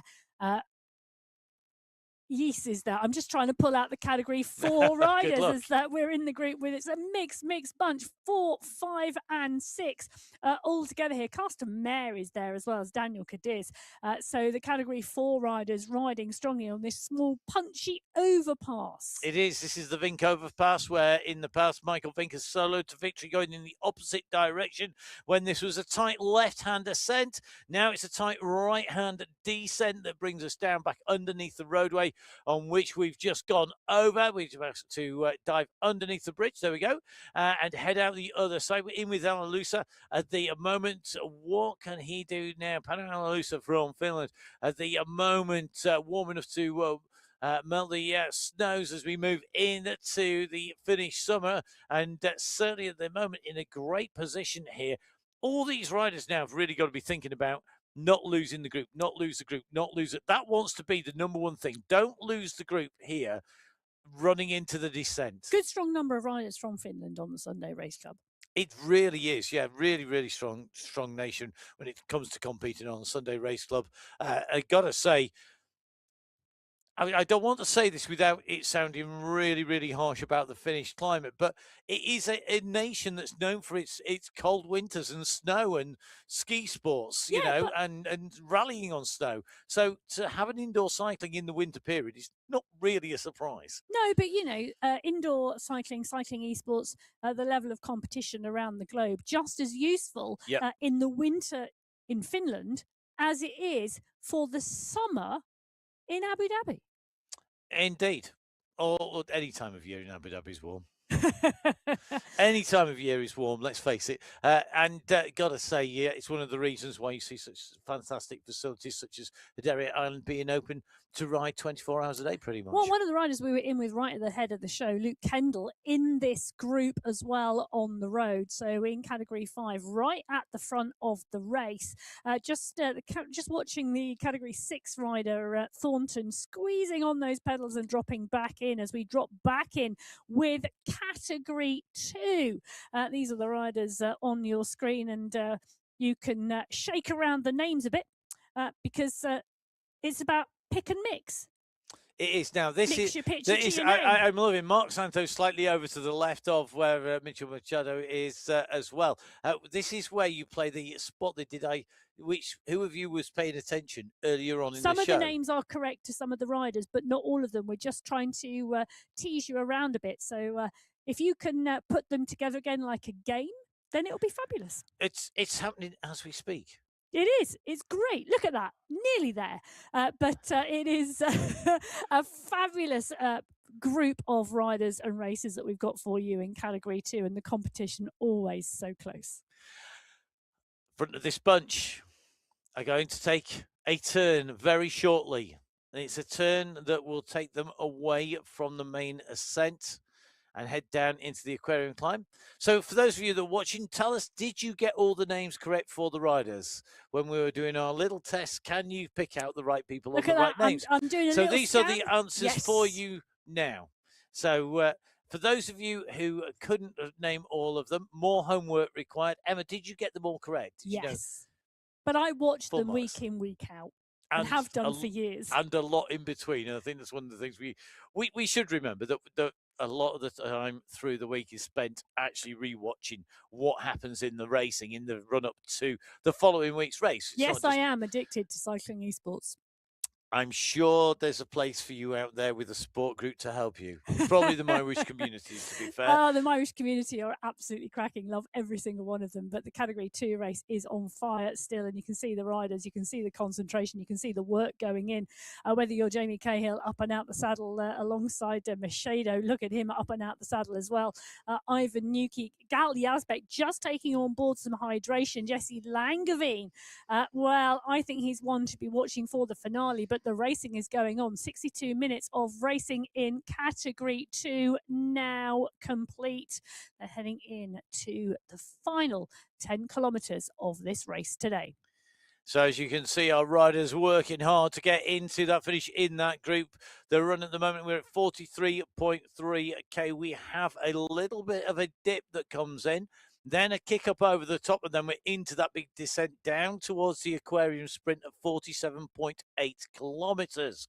That's our next checkpoint. That's the next opportunity to score a win in terms of prize money. And don't forget, you can get all of the prize money details from MyWhoosh.com. Go to MyWhoosh.com/results. For all of the results, go to /events for the latest events. So that would be coming up on your screens. If you were to click there after this race, you would see qualifier race number 4 for the men, qualifier race number 4 for the women, and the main Sunday race club. And it's the main Sunday race club you want to go to, and there you can download the latest rule set, the guidelines. You can look at the verification process. You can look at the equipment that you need. You can understand the processes that are coming up in terms of identity and in terms of checking that everybody is who they say they are and that they're the right height, weight, and so on, and that all the equipment conforms to the rules. Yes, it's stringent, but yes, everybody does go through it on the MyWhoosh Sunday Race. It's not just the top 3. This is the top tier of cycling esports racing worldwide, bar none. And it's fair racing. That is what the goal is. And Sunday Race Club absolutely doing the business in relation to that. Jason Osborne doing the business yet again. He's got another group of riders with him, not the same as it was before, and he's pushing on yet again to go clear. So Osborne at the moment, you can see the barrier. He's moved himself up to 40th position overall. Next group in front of him, 17 seconds up the road.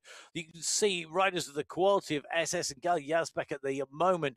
The 2 category 2 riders pushing out 6 watts per kilo, but they are steadily losing ground. Well, it's only around 150 meters that the group is up the road, and it is the leading group on the road.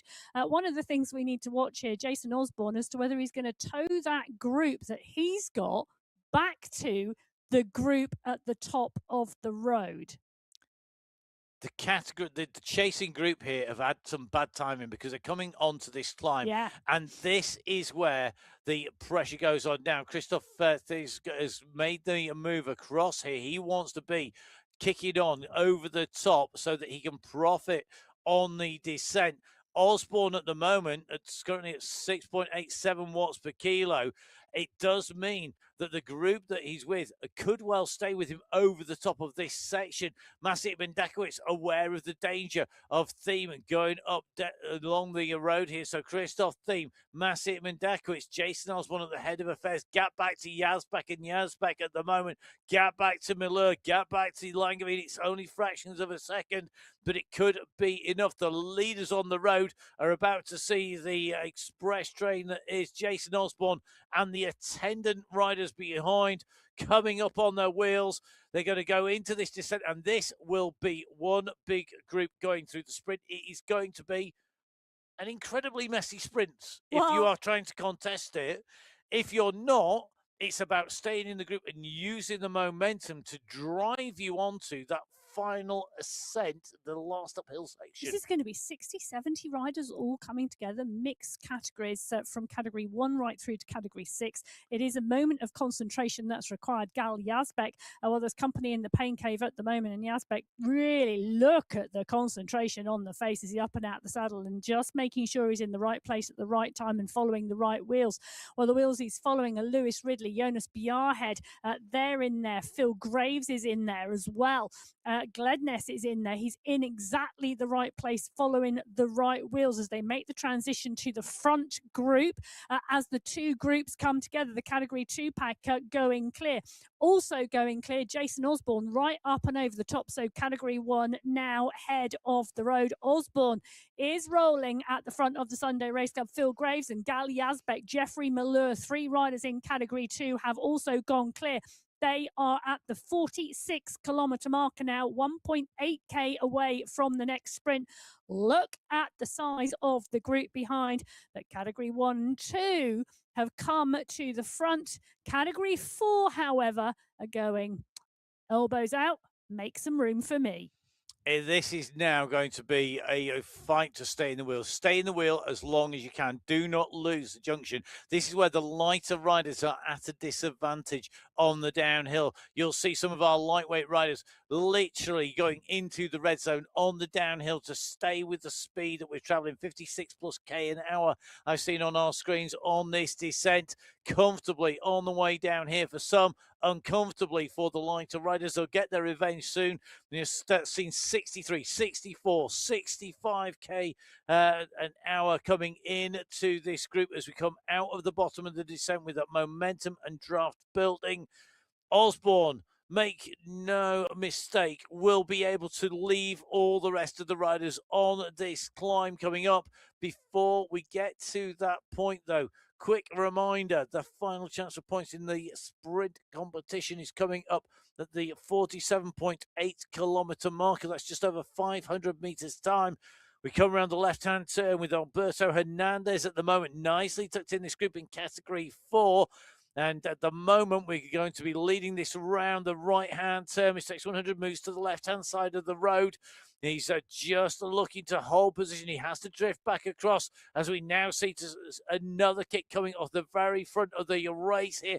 Jakub Wojciech, well, he's already sealed the win in the sprint competition. He's looking to take away the checkpoint. So is Jeffrey Muller as well. You can see the green jersey of Grant Womack not far out of this as well.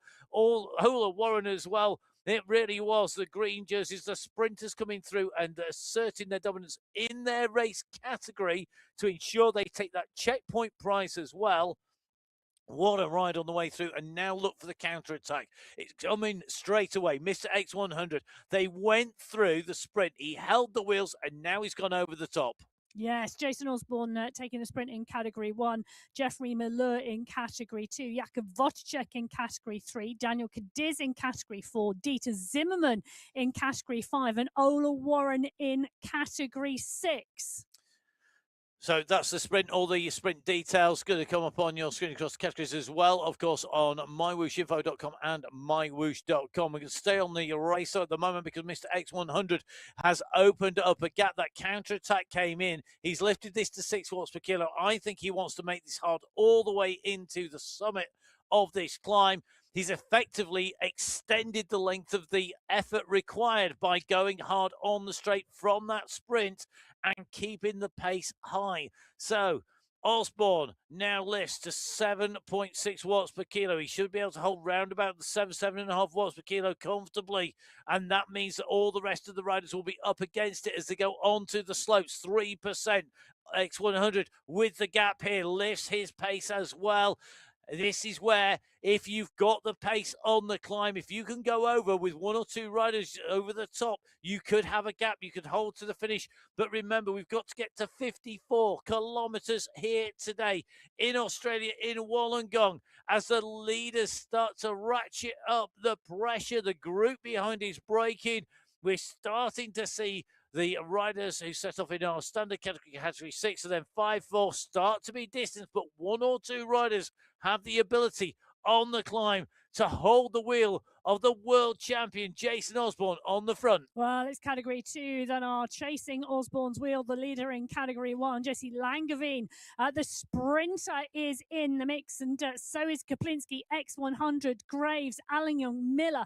These riders are the riders we would expect to be at the front of this race at this point in time in category 2. They are chasing Jason Osborne, and Osborne is kicking really hard on the climb at the moment, around 8 watts per kilo. Phil Graves doing a phenomenal job with James Krasnich and X100 category 2 now going clear of the race behind. But the pack of riders in category 2, 28 riders went through that sprint in this leading group. They are now coming to the fore of the pack behind Jason Osborne. And there's a number of riders out of that 28 capable of winning this race today. So our race categories fracturing slightly as we come up this ascent out of the aquarium climb. And you can see here Mr. X100 leading that category 2 race. You can see the riders in category 2 who are next to him on the side. Jason Osborne, interestingly at the moment, not on the very front of this race, just taking a little bit of a breather. He's got lots of breathing room to the rest of category 1. Just to give you an update, as they came through the sprint, Osborne had a gap of 53 seconds back to 11 riders. That's Benitza, Jones, Skierski, Paradines, Pucker, Pedersen, Dont, Van Elst, Safrazetti, Andreasen, and Kaminski. They were the chasing pack in Category 1, who are now still making their way up the ascent as we see the leaders on the road. Left-hand side of your screen, Mr. X100, Jason Osborne, Jesse Langevin. They're the first three riders leading the way down this tarmac as Osborne comes to the front again. Right-hand side of your screen, the battle for podium places is unfolding in front of you. That was 11 riders coming into this climb. It's not going to be 11 at the top. Well, with 3.7 kilometres still to go, Jason Osborne is on the front of this race at the moment. The Category 1 rider, the world champion. He's good in the green sin scoot, but he's taken the polka dots as well and is on target for yellow. The pack with him, the green jerseys of Category 2, are stretched back down the road because Krasnich and Graves are trying to stick to Osborne's wheel and match his tempo for as long as possible to lose as many of the 28 riders who went through that sprint from Category 2 together. But, well, Jesse Langevin is one of the riders who is paying close attention here with Tour de Alagnon as well. Gal and Jan Jasbeck are in the mix as well. They are the group are just stuck. There are more and more riders coming into the back of that pack. It is still a big Category 2 pack of around 17 riders. About 17 riders, but we have got one Category 4, I think, rider has made the back of this. I'm going to double check that, but I am pretty certain. I'm going to have a little bit of a look through. Alberto Hernandez, Category 4, has kicked his way up the climb. He climbs really well. He's got himself into the back of that pack. So we do have one Category 4 rider who's made it into this group. He's got to hold the wheels, though, because they're not that far behind in the rest of the group. Jan The gaps are hasn't opening. made the gap. He hasn't, has he? No, he hasn't. He's on the other side, but Gal Jasbeck has. David Nitko is in the mix as well. He has made the selection into the leading group at the moment alongside Jonas Bjarhed.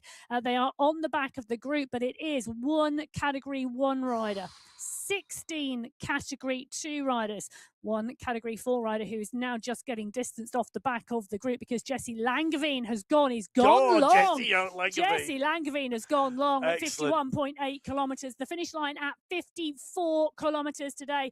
It's a tailwind run to the finish, but Langevin has just thrown the rule book out the window and gone long. He's gone long. He's gone early. He's opened up the gap. This is going to stretch out those riders now as they come up over the top. Langevin, SS Krasnich, X100, Gal Jasbeck, Zamronakiak, Kaplinski, all in this group. Graves is in that mix as well. Some of our most experienced racers on the MyWhoosh Sunday Race Club up against some of our newer riders like Langevin at the moment. On their way in towards our finishers. SS goes to the head of the race. He's got his teammate, Mr. X100, with him for company. You can see Phil Graves is in here. Jason Osborne is surfing the wheels. He's not taking any part of this race. He's holding out. So basically, he's making the Category 2 riders race their race. He is indeed, and 6 riders starting to go clear at the moment.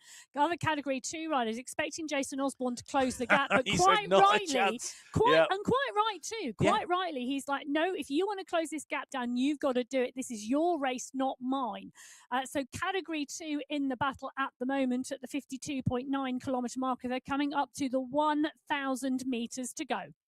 So at the moment, I think we're pretty secure in the knowledge that Jason Osborne will take away the winning Category 1, whatever happens now. That gap too big for the riders to come back. So we're going to focus in on Category 2, who effectively are our leaders on the road and are having to make the racing. As Osborne says, back in with Langevin, with Jasbeck, with Guerra and Nitko. At the moment, Langevin in with Jasbeck. You could just see the pressure coming on. A little bit further back to the rest of the riders. Mr. X100 just leading this out at the moment, keeping the pace high. And that is a way to stifle any attacks. They're going to come round this left-hand bend. They are going to see the banner. And they're going to need to get their timing right. Ah. 400 meters to go. 400 meters to go, and Jesse Langevine's kicked at 14 watts per kilo. You can see him on your screen at the moment. Nathan Guerra is trying to move too. So is James Krasnich. Krasnich coming up, but Langevin, what a kick he's got. I think Langevin is going to take this today. He's got 100 meters to go, and Jesse Langevin is clear of the race field. James Krasnich kicks again. Nathan Guerra goes as well, but Langevin takes category 2. The sprinter did what the sprinter does. Jesse Langevin takes the win in category 2 today. James Krasnich in second, Nathan Guerra in third, Jonas Bjarhed in fourth, and Phil Graves in fifth. Category 4, Alberto Hernandez is on your screen at the moment. He is going to take the win today and come underneath the UCI banner. Great tactics, great nous today. The race is on behind him, however. Jason Osborne came through for the win in category 1, the sprint in category 3. Well, Chatty picks up the win today. Maziu and Sladak, Pulaka and Vocicek all in that top 5. That was a great race as well. Category 5, Nikolai Tasev coming through to take the win in Category 5. We will round up all of these individual category results for you before we go off air today as much as we can.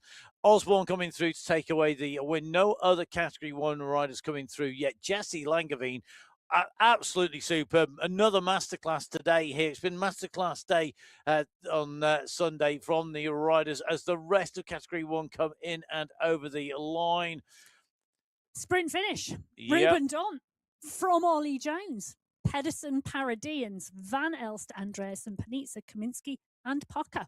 So that group coming in through with Skierski and Safrazadi rounding out the Category 1. Langevin, Krasnich, Guerra, Bjarhed, Graves, Gednes, Kaplinski, and Zamrosiak, the riders in Category 2.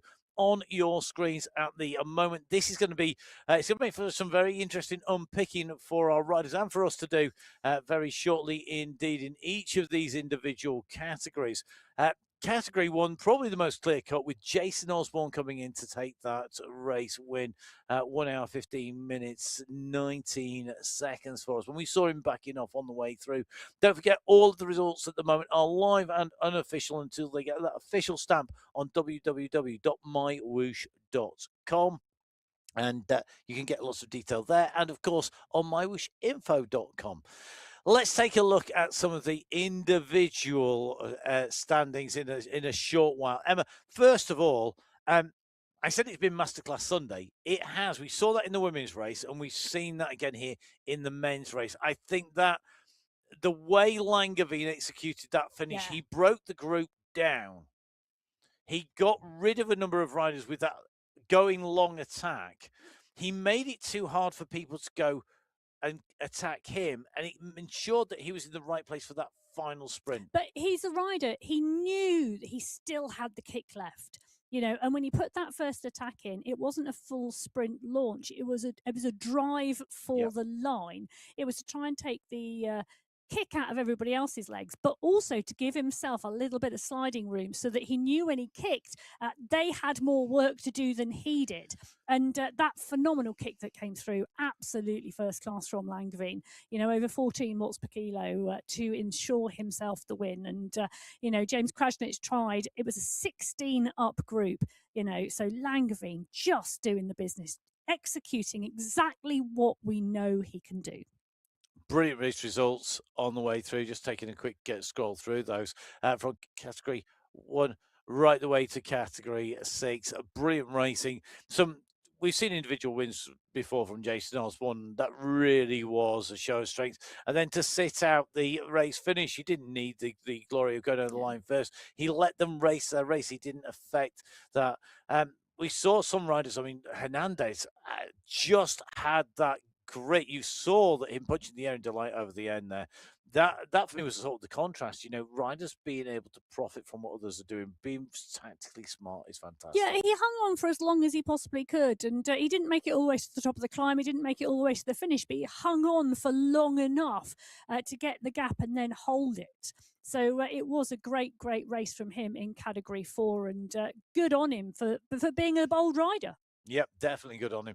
Let's take a look. We'll start with category 6 first of all. Brent Gibson coming through to take away the win in category 6. He came over the line clear by some nearly 30 seconds from Erica Vivoja, who came through. Vivoja taking away the climbs competition, Warren taking the sprint competition. In fact, it's going to go to Mambra, who's just crossed the line there. The climbs, it's yo-yo in between them. As the computer behind the scenes adds up all the numbers. It's adding up the numbers and adding up the points. Really interesting result there. James Melville coming in 7th place, nicely tucked inside that top 10. Skierski inside the top 5. Warren, super sprinter Warren, did say it could be a sprinter's day. Well, let's take a look at it. Brent Gibson did go clear, as you say, nearly 30 seconds clear, but then it was 4 riders who came through together, and it was a 4-up sprint for 2nd, 3rd, 4th and 5th place. Then a gap back and single solo riders coming through. Yeah. You know, really, really tricky finish, you know, holding on to those purple jerseys and making sure you're in the right place at the right time. So a solo win by Gibson, and that is matched by the solo win for Nikolai Tsasev, who came through. Now, we saw him riding really strongly on the climbs of the Wollongong climb and getting that climb's jersey absolutely nailed. Dieter Zimmerman taking the sprint jersey provisionally at the moment, and another good week of sprints for him because he was right up there last week as well in the sprint competition. Yes, and you know what? Yeah, we've got clear. I need to put my mouth back together again. We've got clear 2 riders in 1 and 2, and then, well, it was a big sprint, and Luke Kendall taking 3rd place and winning that sprint from Justin Roy and Lenda Cadabona. Riders we would normally expect to see contend those sprint competitions. Gavaria, Robson, Milik, Marin and Zimmerman rounding out the top 10, but some great racing in category 5 as well. Yeah, really, really brutal in category 6 and category 5 and category 4 as well. Category 4, we saw Alberto Hernandez punching the air in delight there. He was the only rider that could hold on. He used that draft, and it's a key skill. It's a key skill to learn in your progression as you move through the categories. If you do move up through, or if you're just in your own category, it's such a core skill. The ability to draft on Cycling Esports and to draft here in the Sunday Race Club on MyWhoosh. Yes, Hernandez, you know, doing a phenomenal job today as we saw him come over the line. But an 11-up sprint behind him, you know, and Natari, Angarita, Orego and Rada coming through there. I do just want to put a big call out to Grant Womack, who we saw quite a lot during the show today, coming into category 4 from category 5, contending that sprint competition, doing a great job there. Top 20 for him today. So what a progression. Looking forward to seeing what he can do in category 4 moving forward. Yep. Yeah, great way to start that. The wheels only fell off the wagon very late on in category 4 for Womack. In category 3, which is the next target up, Jonah Chatty, we saw taking that sprint from Mazio Sledek, Palaka and Wojciech as they came in over the line. I think for me, this was really, really close. I wouldn't have wanted to call this at any point. You couldn't have predicted who would take that win. But Chatty and Mazio, 1-2 there for the French. Yeah, really interesting racing and hard racing. Just look how close those top 4 riders were. You know, it really, really was a close race. Wojciech doing a phenomenal job in that sprint competition. As you said earlier on, he didn't need to contend that final sprint, but he did because, well, why wouldn't you? And great result for Jonah Chatty. That's his first win on the MyWhoosh Sunday Race Club. And backing up what has been a strong week racing on the quads racing on MyWhoosh. Let's move up 1 category and go to category 2. Now, as we see Jesse Langevin, the first rider to come actually over the line. We've talked about his win and what he did in terms of that win. Behind him, we saw some really strong riding there. This X100 smart tactics, making that climb effectively, the final climb, longer by going off the sprint, counter-attacking through that final sprint. Yes, but Krasnich, Guerra, Bjarnhead, Graves, Gledness, Kaplinski, you know, all in the mix. Zamrozniak as well. Gal Yazbek making the selection, Jan Yazbek not making the selection today, which was an interesting moment in the race. But there was a number of interesting moments in the category 2 race. This was tricky today. It certainly was, and really did show the strength of the Hitmen squad as we move through the qualifiers. Mm. Let's go to category one: the fastest riders on the road. The fastest rider overall, Jason Osborne, and I'm not wrong in thinking that's not a course record. It's well outside yeah, the course record. It's around 3 minutes outside yeah. the course record. My memory was correct. Interestingly, Don in second place Yeah. there. Jones in third with Pedersen, Paradines, Van Els, Andreas, and Panizza, Kaminsky, and Booker, as you can see. But just an age doesn't tell the story. And uber dominant Jason Osborne. I mean, that's basically a minute. Yeah, he was indeed a minute clear, and it was an 11 up sprint for second place. So not surprising to see Ruben Dont taking second place today in that sprint, but he did pip Ollie Jones for second. Jones going into third place today. Both of them, we know, fabulous sprinters. So's Jasper Paradians in fifth, but it was really close. It was, and I think there's going to be a little bit of head scratching about what do they do about Jason Osborne on a course like that. Very difficult to keep him in check. He's not a multiple-time world champion. You know, a perpetual podium rider, basically at the World Championships over its entire existence. I think there's today. a lot of head scratching about how do you beat Jason Osborne. Well, the only way to find out if anybody's going to beat Jason Osborne next week will be to tune in. And to do that, get notified when we go live by hitting the MyWhoosh subscribe button or, of course, the Twitch TV subscribe. Thank you, everybody who's done that so far. Don't think it doesn't matter. We really, really do need you to do that. It really does count. So please, if you watch, hit subscribe, hit that button, be notified whenever MyWhoosh go live on YouTube or Twitch TV or wherever you watch. Whilst you're there online, don't forget, follow at MyWhoosh on Instagram to be notified instantly whenever the treasure hunt goes live, which is potentially sometime in the next few days. You can follow Emma at biking_Emma. Emma, what's the week got in store for you coming up? Oh, for me this week, I'm heading on a road trip. What about you? You're heading on a road trip. Where are you going? To the UK. Oh, okay. So you're going to the UK. So that will be interesting. You'll see where Emma is quite literally next week in the show. This week, I've got a lot more riding my bike to do after racing at the weekend. So, yeah, I'm planning on getting a few more kilometres under the wheels, virtual and real, on the way through, as well as keep my eye on who wins in the treasure hunt. And, of course, Cycling Esports League. I'm planning on doing a little bit of sneaky watching of that just to see who is on form coming into the finals. Don't forget, you can join us for that. We'd love to have you there. Thank you so much for watching. Thank you to our riders for keeping us all entertained all the way through the women's and the men's races. We move on from here to the Nomad Trail in terms of the men's race into the Alula racing course for the women next week. Qualifier race number 4. Any thoughts, Emma, on next week's racing?